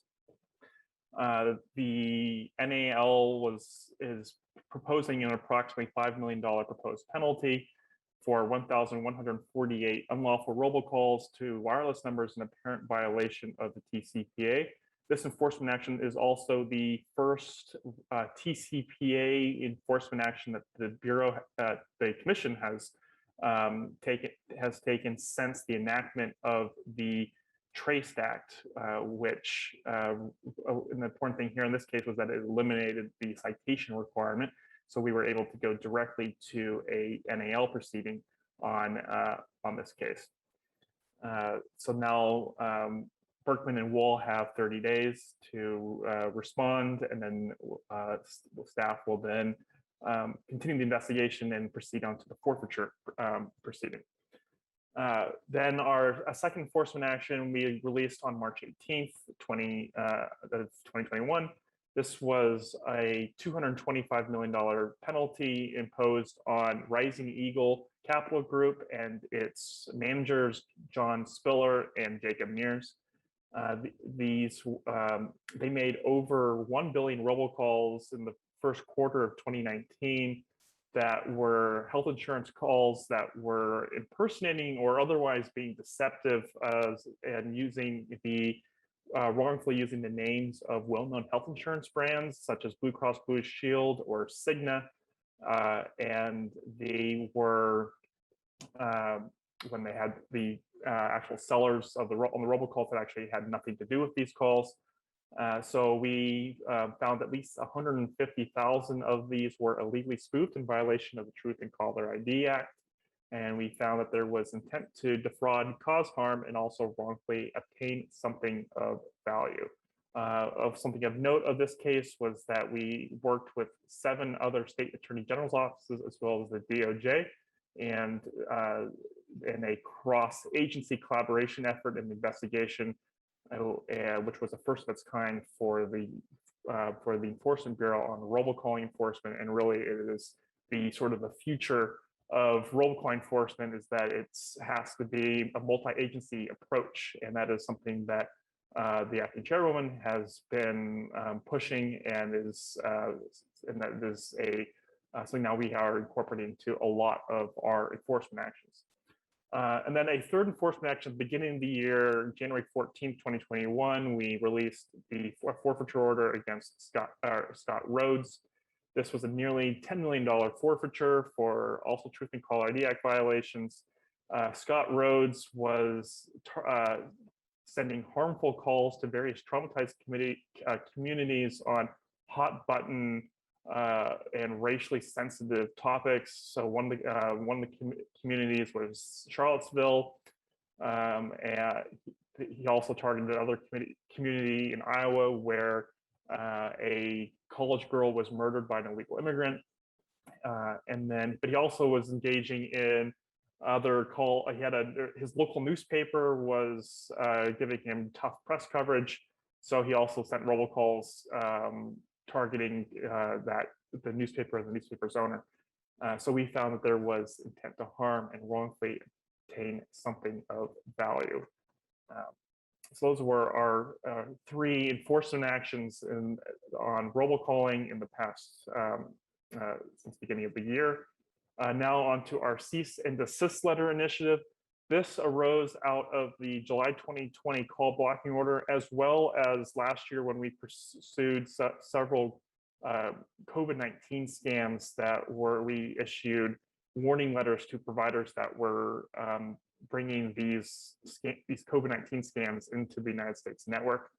So the July 2020 call blocking order providing for provider-based blocking upon notice from the commission to the bad actor. And there are the letters that we have devised has two requirements on the notified bad actor provider. First, they must mitigate and the identified traffic in the letter within 48 hours.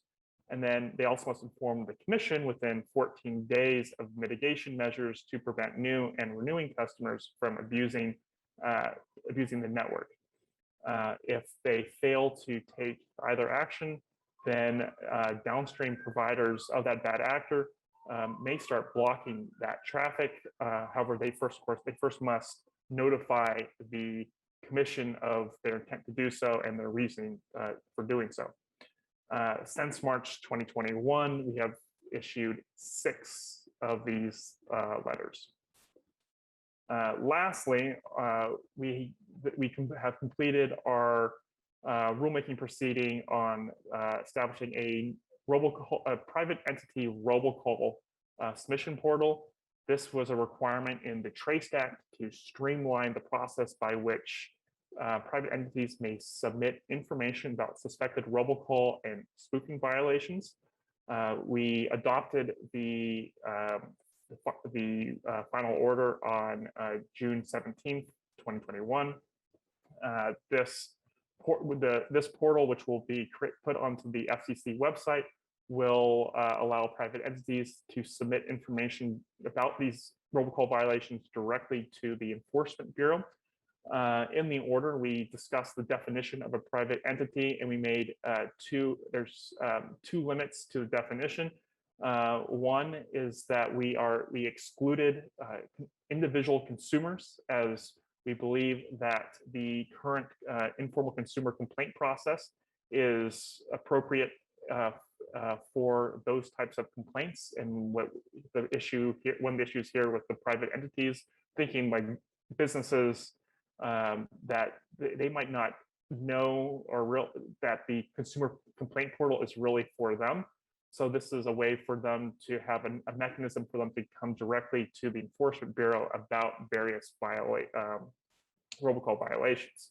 And also the definition excludes any public entity, as the statutory language requires this to be limited to private entities. So the types of information that we are anticipating to be filed in this portal would be mass robocalling events that are particularly maybe targeting a company's PBX that's just completely shutting down that network, or a private entity whose number has been spoofed, maybe particularly by an imposter scam. And then lastly, potentially information from voice service providers that they might have about robocalling events. And so we figure that this information not only going to be helpful for these private entities to have recourse, but also it will be useful information for the Bureau to pursue our own investigations and further crack down on robocalling abuses.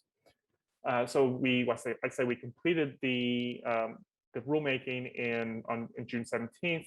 We are now in the process of working through the OMB approvals for the collection form, and that we will take a few more, a little more longer before that is for the portal actually goes live.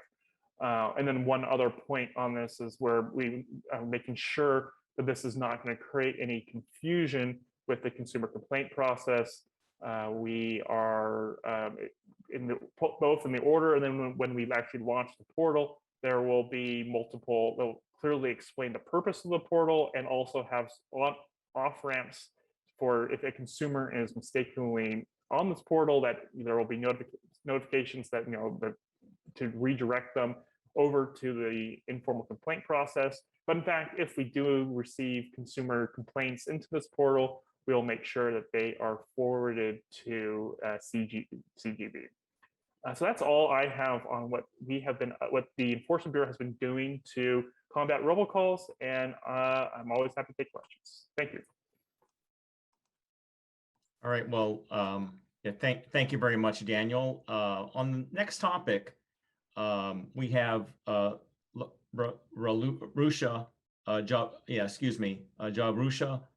Burnett, the attorney advisor for the Consumer and Government Affairs Bureau in the Consumer Policy Division. So please take it away. We'll be discussing call blocking proceedings. Thanks, Steve. Yeah, my name's a little tricky to pronounce. It's Jarusha. So as many of you are aware, the Commission has been incredibly active in call blocking starting as far back as 2015. So to start us out, here's a little bit of a timeline of the Commission's rulemaking work and also declaratory rulings and things like that since 2015. So we started out with the 2015 TCPA Omnibus Order that made clear that providers may offer blocking based on analytics to consumers on an opt-in basis. Then in 2017, we took further steps to permit blocking of calls purporting to originate from certain categories of phone numbers. This was done on the basis that such calls are highly likely to be illegal because there's no valid reason for someone to be using those numbers. Then in 2019, the call blocking declaratory ruling made clear that it's not just on an opt-in basis that you can use analytics-based blocking. You can also do this on an informed opt-out basis. It also made clear that whitelist style blocking based on a consumer's contact list can be offered on an opt-in basis. Then in 2020, the Commission took two major actions. First, the July 2020 call blocking order, which Dan already referenced, adopted a couple of safe harbors for blocking to encourage providers to block, as well as some protections for lawful calls. And then in December 2020, the Commission took a step further and adopted 3 affirmative obligations for voice service providers specifically to combat illegal calls. It expanded the reasonable analytics blocking safe harbor, and it adopted enhanced transparency and redress requirements. There's also currently pending, just released yesterday on public release for the September 30th open meeting, a gateway provider NPRM that I'll speak about briefly. Next slide. So the first big action, because the 2015 TCPA Omnibus was a statement in a larger order, is the 2017 call blocking order. This was adopted in November of 2017 and took a permissive approach to blocking based on the number that purports to originate the call. So phone companies, voice service providers can proactively block calls that are likely to be illegal because they appear to be from a telephone number placed on a do not originate list by the number subscriber. So the emblematic example of this is spoofing the IRS's incoming phone number, right? Someone might spoof that number to impersonate the IRS. And so blocking those calls based on the number is useful because it reduces the amount of trust the consumer might have in that number. It also permitted calls that appear to be from invalid numbers, such as those with area codes that simply don't exist, calls that appear to be from numbers that have not been allocated to a provider, and calls that appear to be from numbers allocated to a provider but not currently in use. Again, the reasoning for all of these is that there is no valid reason for a call to be originating from these numbers, so those calls are highly likely to be illegal. This blocking does not require the consumer to opt in or have the ability to opt out, because no reasonable consumer, as the Commission stated, would want to receive illegal calls. Next slide. The 2019 call blocking declaratory ruling took 2 major steps. As I mentioned, it made clear that providers can offer services designed to block calls identified as unwanted based on reasonable analytics on an opt-out basis.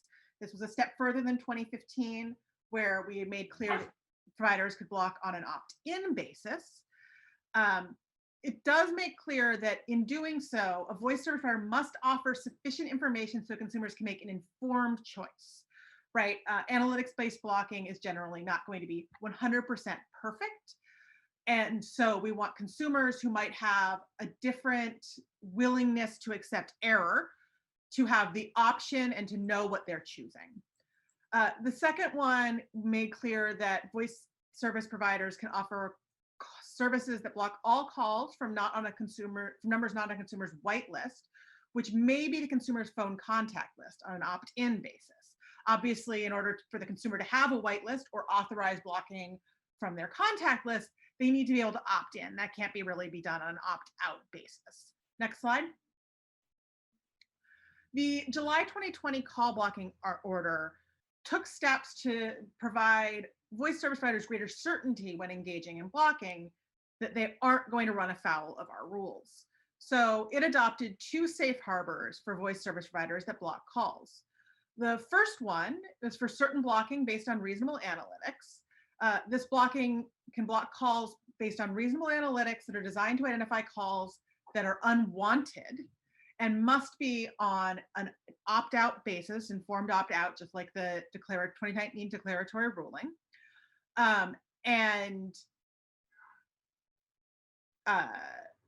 Then the second one is for the blocking of calls from bad actor providers. So this is actually what Dan was talking about before. The commission notifies a provider that they are transmitting illegal traffic. The provider then takes steps to effectively mitigate and to prevent new and renewing customers from originating illegal traffic. If the provider fails to do those things, the commission can let other voice service providers know, and those voice service providers can block calls from that provider. And there's a safe harbor for doing so. The order also adopted certain protections for emergency calls. Specifically, it made clear that calls to 911 should never be blocked unless it is certain, unless the provider is certain that the call is illegal, and that providers must take all reasonable efforts to prevent blocking of calls from public safety answering points, government outbound emergency numbers, things like that. It also adopted the point of contact requirement, which requires that a voice service provider that blocks have a single point of contact publicly available on their website, for which a caller can dispute blocking that it believes is an error. Next slide. The December 2020 call blocking order adopted first 3 affirmative obligations for voice service providers. These include a requirement that all voice service providers, this includes originating providers, intermediate providers, and terminating providers, any provider in the call path, must respond to traceback promptly, or timely and fully, I think is the language the order uses. And any traceback requests from the commission, civil or criminal law enforcement, or the industry traceback consortium designated by the commission. And then the second one actually built on sort of our bad actor provider safe harbor. It now requires all voice service providers to effectively mitigate illegal traffic when notified of that traffic by the commission. And then the third one also sort of builds on that safe harbor and clearly requires voice service providers to take steps to prevent new and renewing customers from using the network to originate illegal traffic. The commission did not prescribe specific steps and talked more about the result than necessarily these specific steps to allow providers flexibility on how they did this. It also expanded the reasonable analytics safe harbor a bit. Now, the earlier reasonable analytics safe harbor required that consumers be given the opportunity to opt out. The expanded safe harbor does not require that and allows voice service providers to block, terminating voice service providers to block at the network level without consumer opt-out. But it only allows blocking of calls that are highly likely to be illegal based on reasonable analytics, and requires that the provider have a process to ensure that the blocking is working as intended and that it is really only blocking calls that are highly likely to be illegal. It also adopted several enhanced transparency and redress requirements. So these include a response time to blocking disputes within 24 hours, a blocked calls list for consumers who want to check to see what calls have been blocked, a immediate notification requirement for voice service providers to send back to the caller, and a couple other things around certain stir-shaken elements that are involved in blocking. It's worth noting that both of the analytics safe harbor does require, and I'll get into this a little bit more later, incorporation of caller ID authentication information such as stir-shaken, with one of my colleagues from Wireline will be talking more about after me. Next slide. Now, yesterday, the Commission released publicly a gateway provider FNPRM. This item is currently slated for consideration at the September 30th meeting. And as a note, I can't really answer too many questions about this one because it is a pending item. I'm happy to answer questions about our existing rules, however. This item does several things, and its main focus is to ensure that gateway providers, who are the provider that is the first US-based provider, the first point of entry onto the US network from a call originating internationally, take certain steps to prevent illegal calls from entering the US network. Most evidence points to a large percentage of illegal calls originating overseas. So gateway providers are the first provider in the US network that really can address this problem. Of interest in the call blocking world, there are 3 types of proposals in here, and then there are some additional stir-shaken related proposals. The first is an enhancement of our traceback requirement to require that gateway providers respond within 24 hours. So not just timely, but within 24 hours with no exception. The second is several mandatory blocking proposals. These proposals generally build on our existing blocking safe harbors. So they either build on the bad actor provider safe harbor, the effective mitigation requirement, or the reasonable analytics-based safe harbor. And then the third thing is these know your customer style obligations that the Commission proposes to apply to calls that appear to originate from US numbers, and to ensure that the caller is authorized to use that number. Next slide. So I mentioned stir-shaken briefly a moment ago, and I said that our analytics-based safe harbor requires incorporation of caller ID authentication information. The current caller ID authentication system in use in the network is called stir-shaken, and as I said, my colleague from WCB will talk in more detail about what that is. But it's worth noting that stir-shaken and call blocking are really 2 pieces of the puzzle in the Commission's approach to combating unwanted and illegal calls. Neither one of these things solves the problem entirely by itself. Stir-shaken combats illegal caller ID spoofing and provides essential information in the fight against unwanted and illegal calls. Call blocking, on the other hand, uses information, including the stir-shaken information, to prevent unwanted and illegal calls from reaching consumers. So one sort of provides the data and the other makes use of that data. You can't have one running without the other, basically. Our analytics-based safe harbor, both the opt-out version and the network level version, require voice service providers that are blocking to incorporate caller ID authentication information into their analytics wherever that information is available. And just a final note, stir-shaken is an extremely important input whether calls should be blocked, but it is not the only input. Analytics can cover a really wide range of things, from calls per minute to complaint data to so on. And that's it. As I mentioned, happy to answer any questions about the existing rules. Have some limitations on what I can answer about the gateway provider and PRM that's currently on public release as it's pending. Thank you.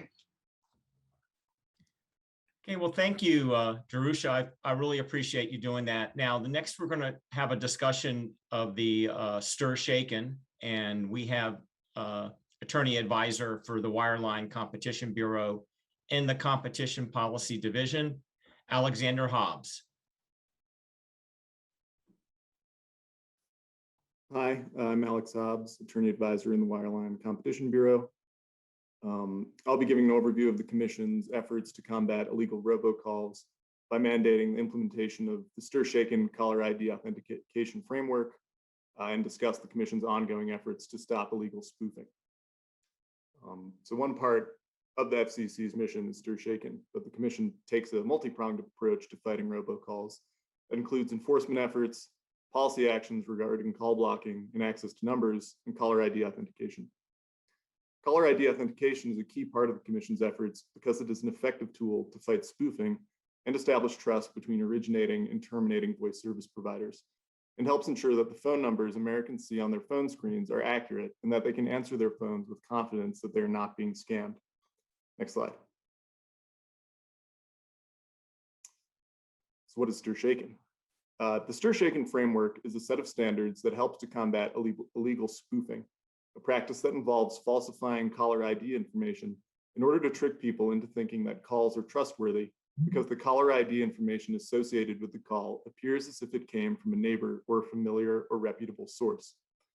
The technical process of the STIR/SHAKEN framework involves adding new information to the metadata of a call.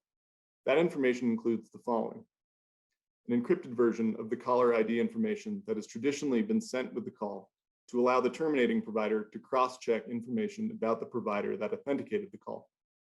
An attestation level, which reflects what the authenticating provider knows about the caller and its right to use the number displayed, and a certificate, which essentially states that the voice service provider authenticating the caller ID information is the voice service provider it claims to be. It is authorized to authenticate this information, and thus the voice service provider's claims about the caller ID information can be trusted. To maintain trust and accountability in the voice service providers that vouch for the caller ID information, STIR/SHAKEN also relies on a social process. A neutral governance system issues the certificates that providers must attach to calls signed with STIR/SHAKEN. The governance system includes 3 key participants. The governance authority, managed by a board consisting of representatives from across the voice service industry, defines the policies and procedures for which entities can issue or require certificates. The policy administrator, which applies the rules the governance authority establishes, confirms that certification authorities are authorized to issue certificates, and confirms that voice service providers are authorized to request and receive certificates. And certification authorities, of which there are several, issue the certificates that voice service providers use to authenticate and verify calls. This system makes sure that providers can trust that the new STIR/SHAKEN information a provider adds to a call is itself legitimate, because without it, a bad actor could spoof the STIR/SHAKEN information itself. Next slide. STIR/SHAKEN implementation requirements that voice service providers had to comply with. By June 30th of 2021, voice service providers were required to implement STIR/SHAKEN in the Internet Protocol or IP portions of their networks. There were some extensions of this date as well that I'll explain in a minute. Voice service providers must meet 3 STIR/SHAKEN implementation requirements. They must authenticate and verify intra-network calls, authenticate calls destined for another provider's network, and to the extent technically feasible, transmit the call with authenticated caller ID information to the next provider in the call path. And third, verify authenticated caller ID information for all calls received and for which the caller ID information has been authenticated. Intermediate providers also have obligations consisting of 2 components. For authenticated calls, they must pass unaltered identity headers, except where necessary to complete the call. And for unauthenticated calls, they have 2 options: either authenticate the caller ID information or participate in traceback with the Industry Traceback Consortium. The Commission is considering proposing some new obligations on the score that I'll touch on in a moment. Next slide. As I mentioned, not all voice service providers were required to implement STIR/SHAKEN on June 30th. Some qualified for categorical extensions. The Commission granted 4 categorical extensions.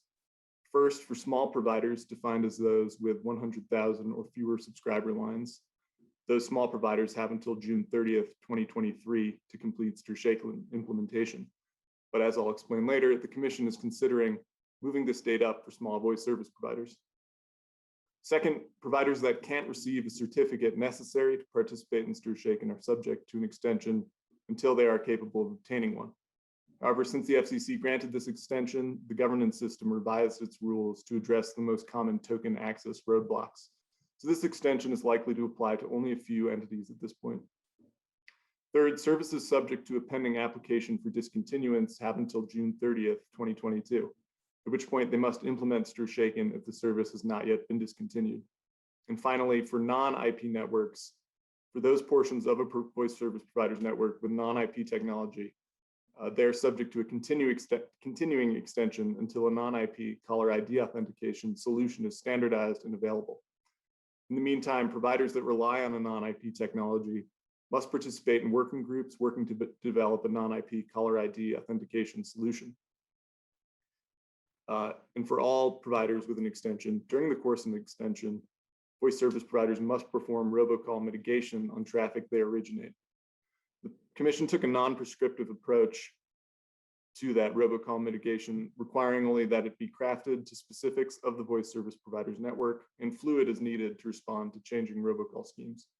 The robocall mitigation program must also be reasonably expected to stop the origination of illegal robocalls and will be considered insufficient if a provider knowingly or through negligence serves as an originator for unlawful robocall campaigns. Additionally, all voice service providers were required to file in the robocall mitigation database by June 30th, certifying what level of STIR/SHAKEN implementation they've achieved, and if they have not achieved full STIR/SHAKEN implementation, that they are performing robocall mitigation to ensure that they are not the source of illegal robocalls. The robocall mitigation database data is publicly available, and to date we've received 3,083 filings in the database. Of those filings, 546 certified to complete STIR/SHAKEN implementation, 818 to partial implementation, and 1,716 to no implementation. And those that certified to anything short of complete implementation had to describe their robocall mitigation efforts. Next slide. There are 3 upcoming compliance deadlines to take note of. The first is beginning September 28th of this year, voice service providers and intermediate providers will be prohibited from accepting traffic from voice service providers not listed in the robocall mitigation database. Second, we'll be reevaluating extensions of the implementation deadline. The TRACE Act directed the Commission to reassess the granted extensions and revise or extend them as necessary annually after the first extension is granted. In turn, the Commission directed the Wireline Competition Bureau to seek comment on and review all granted extensions. And if the Bureau determines revision of a granted extension is necessary, it will issue a public notice announcing the change. But the Bureau can't terminate an extension early, and if it further extends an extension, can only decrease the scope of entities entitled to the class-based extension. On September 3rd, the Bureau released a public notice seeking comment on the extensions. And third is the reevaluation of technologies subject to the mandate. The TRACE Act required the Commission to reevaluate the technologies required by its caller ID authentication mandate no later than 3 years after the date of enactment and every 3 years thereafter. The first reevaluation would be required by December 30th, 2022. Next slide. We have some recent policy actions. We've been busy on rulemakings in the STIR/SHAKEN space. The first is the further notice of proposed rulemaking shortening the small provider extension. In May, the Commission proposed and sought comment on shortening the extension granted to a subset of small voice service providers likely to be the source of illegal robocalls. The Commission made this proposal after examining new evidence that shows a small subset of small voice service providers, those with 100,000 or fewer subscribers, originate a disproportionate amount of illegal robocalls. The Commission proposed shortening the extension to 1 year in order to see quicker deployment of STIR/SHAKEN by these providers. If adopted, this proposal would require small providers that originate a high volume of calls to implement STIR/SHAKEN by June 30th, 2022. Small voice service providers that do not originate a high volume of traffic will still be subject to the 2-year extension. And second is the notice of proposed rulemaking on gateway providers. On Wednesday, the acting chairwoman announced that later this month at the open meeting, the Commission will consider a further notice of proposed rulemaking, which, if adopted, would propose new rules for gateway providers that are the point of entry for foreign calls into the United States. The further notice of proposed rulemaking would propose to require gateway providers apply STIR/SHAKEN caller ID authentication to and perform robocall mitigation on foreign originated calls with US numbers.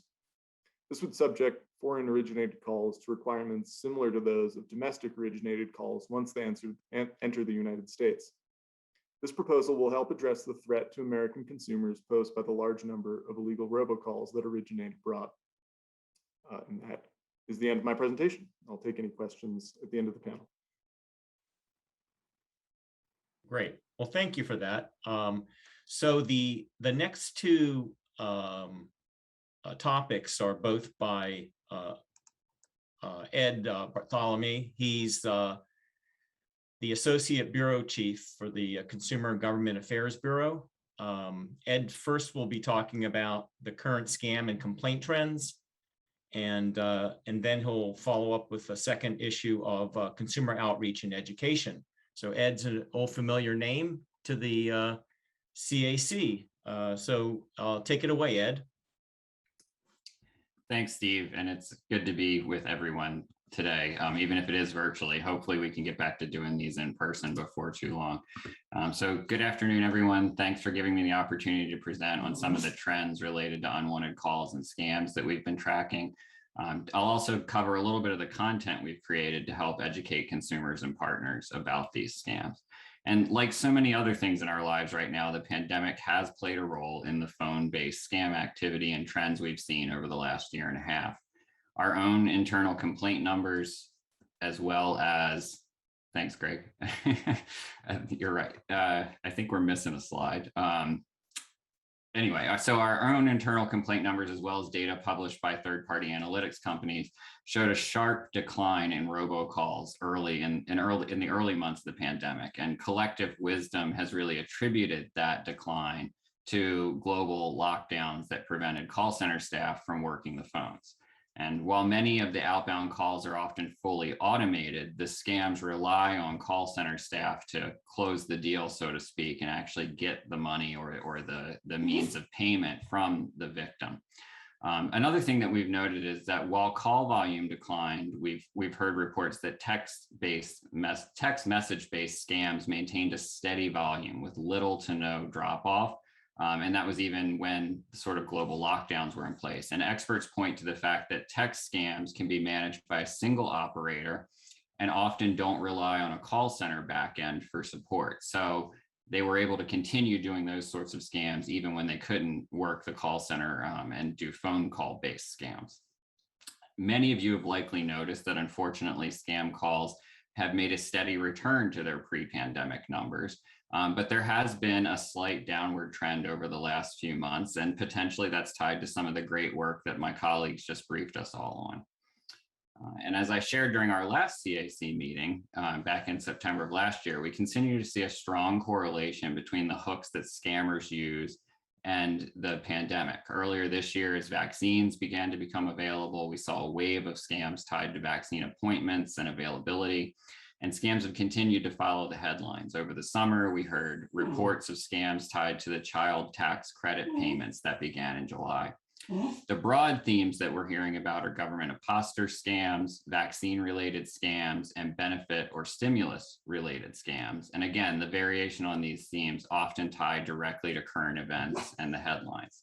We even recently learned about an online imposter scam where the website was claiming to administer the FCC's own emergency broadband benefit program that you heard about during the first panel today.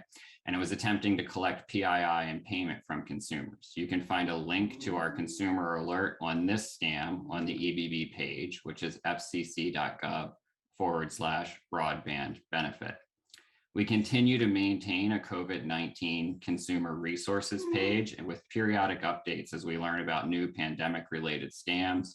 We have a post that provides an overview of pandemic scam calls, including audio from actual calls, a post on text message-based scams with sample messages.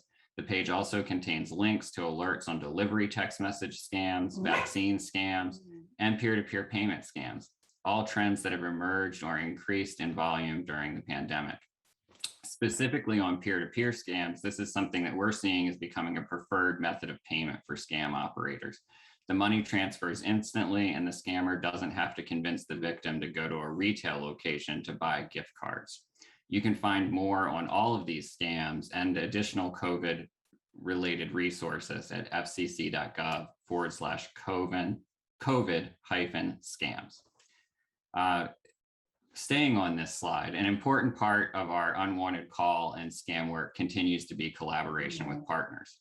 Partners across the spectrum, governmental agencies, consumer organizations, and industry have all been allies in identifying trending scams and helping to inform consumers about the steps they can take to help themselves and protect themselves. Additionally, as my colleagues have shared with our call blocking rules and our caller ID authentication work, in many instances, industry is able to block scam call traffic before it even reaches the consumer.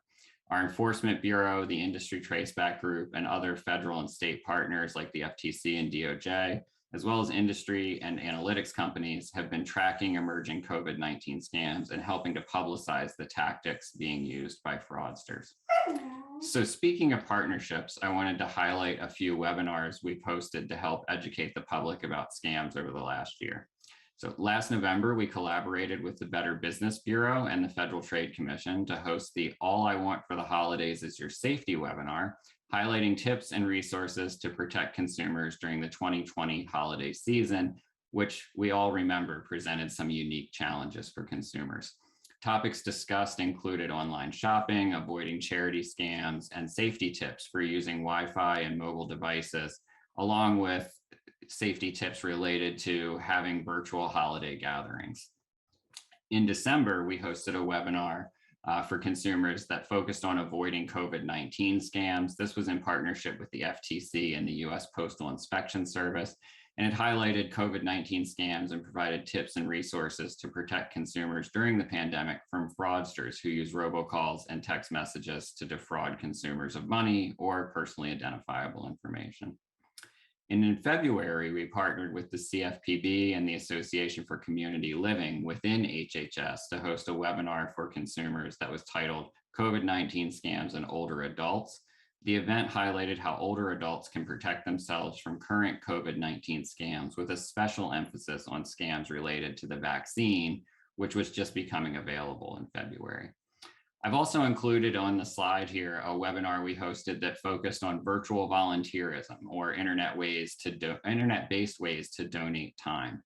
This highlighted the practice of leveraging broadband to match individual volunteers with nonprofit organizations to provide direct services to those in need.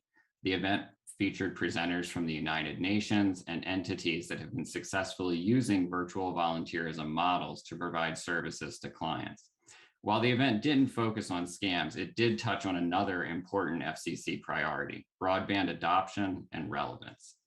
You can find all of these events in our events archive at fcc.gov/events and look for the archived events button on the page. Next slide. So this would have been the first slide. So if you just want to leave that up there for a minute, great. That's our COVID scams page. It talks a little bit about some of the trends and the categories of scams that I highlighted in the intro there. And then if you want to go to the next one, please, Greg. So earlier this year, we also released the first of what I hope will be a series of data spotlights. And this initial post highlighted the top 5 unwanted call complaint categories that the FCC saw in 2020. As you can see on the chart, auto warranty renewal scams were the top robocall complaint filed with the FCC by consumers in 2020. And you can see that actually, it's the purple line on the chart there. It actually wasn't the top category early in the year, but quickly became and then maintained its presence as the top complaint category that we saw. And it passed a longtime front runner, which was Social Security phishing scams, which did come in second at the end of the year. And as you've likely experienced, auto warranty calls often include specific information about your particular car.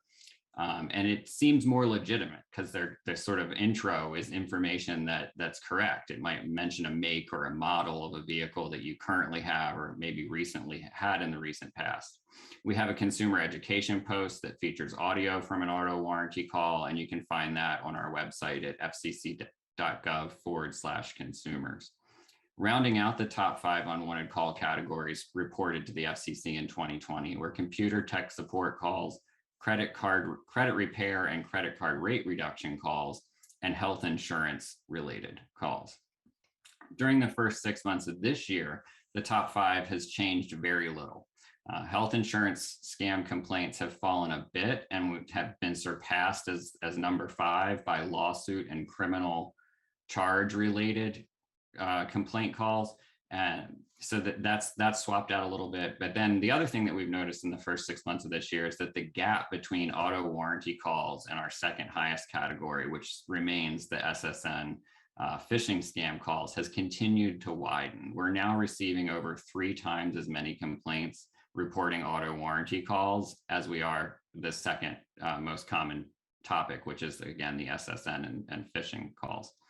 And that just proves the point that Commissioner Starks and Steve made way back at the beginning of the day, that auto warranty calls are the ones that you're getting in your voicemail, and they're the ones you're probably deleting or ignoring most often right now.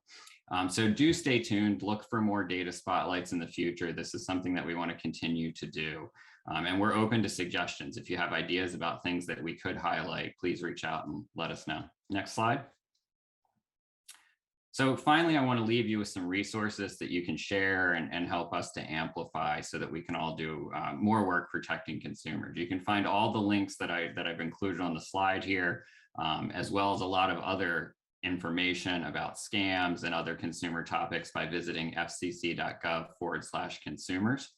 Our main Robocalls consumer guide and one of our most visited web pages is fcc.gov/robocalls.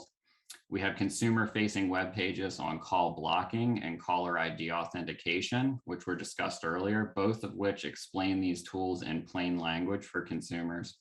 We continue to operate we continue to update our own scam glossary with new entries such as our peer-to-peer scam posts that I mentioned earlier. And I'd also like to encourage you to visit a new page that we created, fcc.gov/traced act.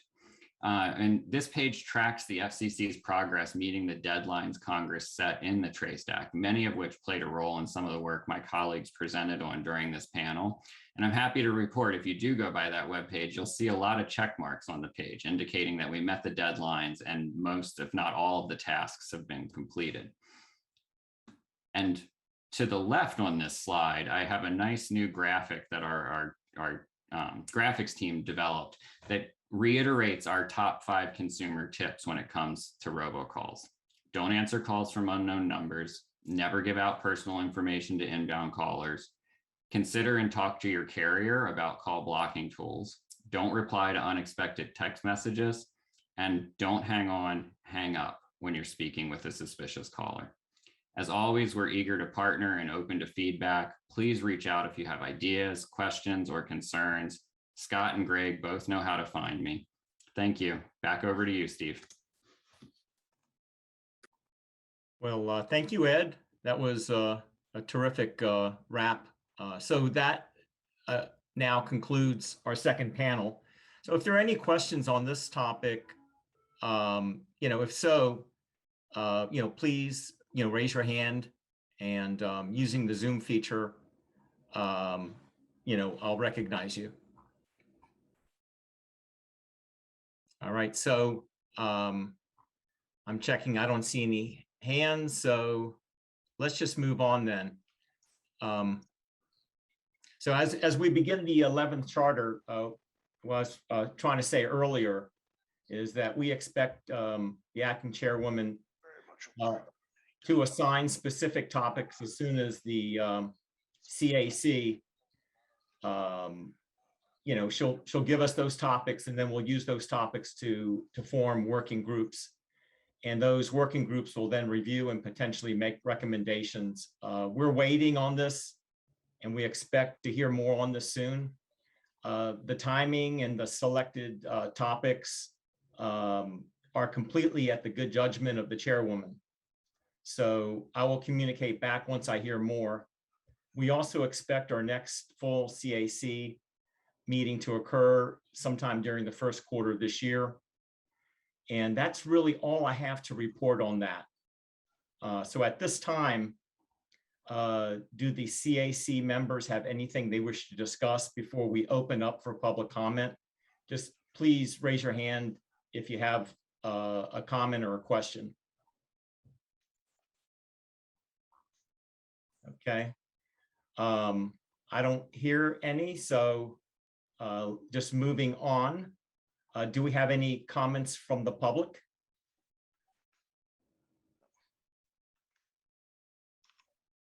Okay, John, let me turn that over to you. Hi, Steve. Sorry, just a quick question. I understand from you that what you've just said, that we are awaiting sort of direction from the chairwoman about what topics the CAC should take up. And then we have our next scheduled meeting of the CAC scheduled for Q1 22, a TBD date in Q1 2022. So will we be able to form working groups or do any work, assuming we get some direction from the chairwoman between now and the next meeting in terms of starting working groups? And again, this is just sort of me being worried about if we are potentially, you know, on a 9-month timeline, if we meet in March next year, to actually do work and have recommendations presented and voted on by the CAC before our charter expires at the end of December next year. Is that the timeline I understand it to be? Yeah, unfortunately, that's sort of the hand we're dealt, and there's really nothing that we can do at this point. We're sort of working at the pleasure of the chairwoman. So I don't know if Greg or Scott, you have anything you'd like to add on this, but that's my understanding, is that once we get direction from her, then we can move ahead. We can assign working groups, allocate people to those working groups, and begin working away. But that's all I know. Steve? Yes. Okay, it's Scott. Yes, I wanted to make a comment if I could. And the commission is very much aware that we are late in this particular committee's term. And the commission is now working on how best the CAC can be helpful on consumer issues of importance, given the time remaining in this term, which expires, as you well know, in October of 22. We will be in contact with the CAC leadership to discuss potential topics. And as we have done in the past, we'll then get a charge for a working group, and we will solicit interest in working on that group. Unfortunately, I don't have any other news about that for you today, but we hope to have it soon. And as Steve says, and again, there's no date that's been set, but typically in the beginning of a year, our first meeting is usually in the first quarter of the year. And I hopefully that's helpful. Okay. Steve, this is John. Can I follow up on that? Oh, go ahead. Yes, sorry to keep beating this dead horse, but I guess one thing I would just like to suggest to you, Scott and Steve, and to the commission, if input from the CAC about the topics that we could cover would be helpful in how the chairwoman sort of ultimately directs us to do the topics for us to take up. You know, I would just like to underscore sort of the topics that I mentioned from the president's executive order on competition.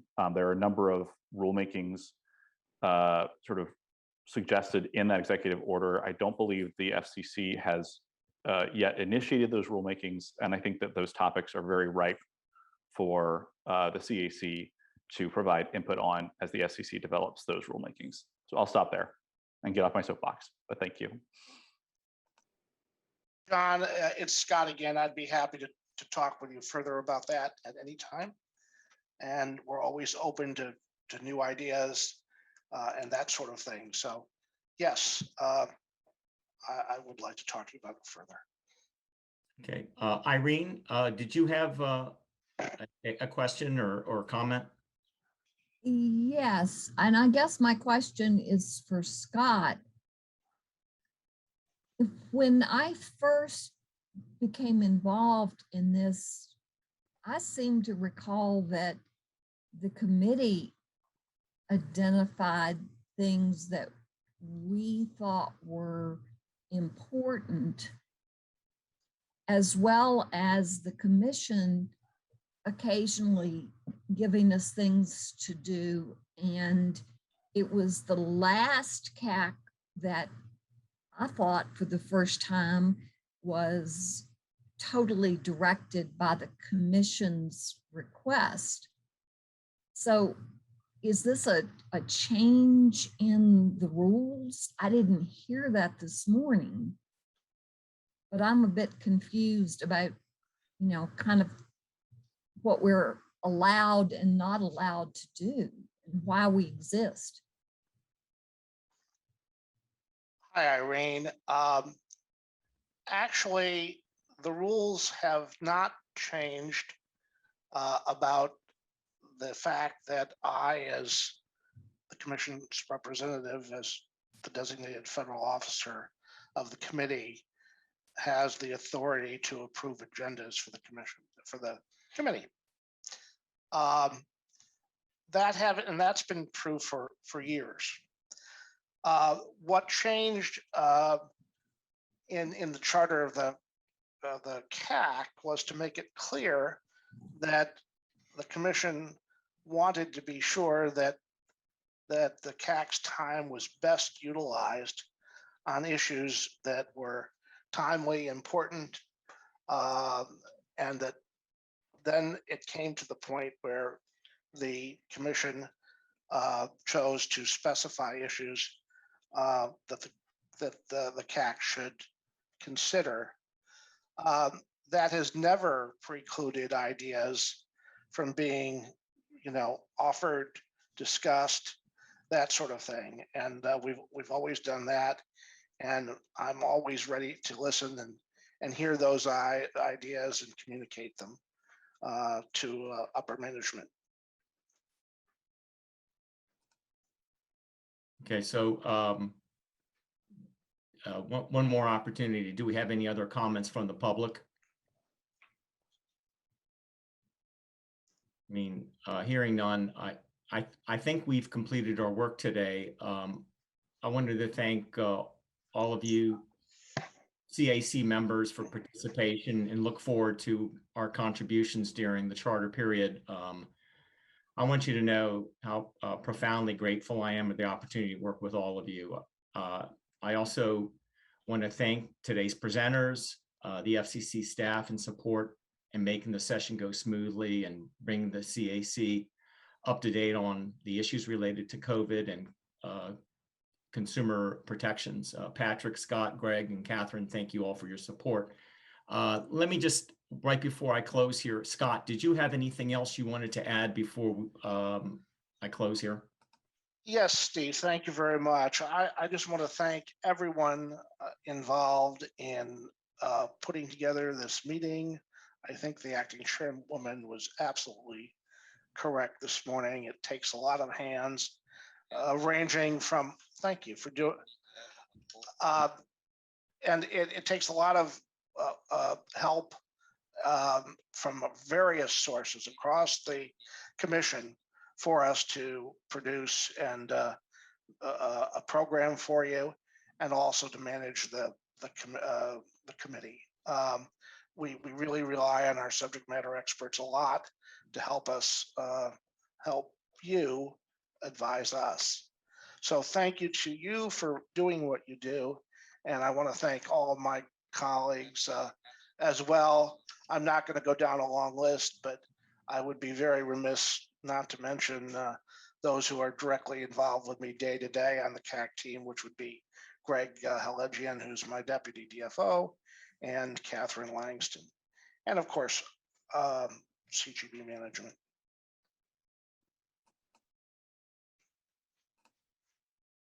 All right, so one last question here for the floor. Is there any new business? All right, well, seeing none, I move that the Consumer Advisory Committee meeting be adjourned. Do I have a second?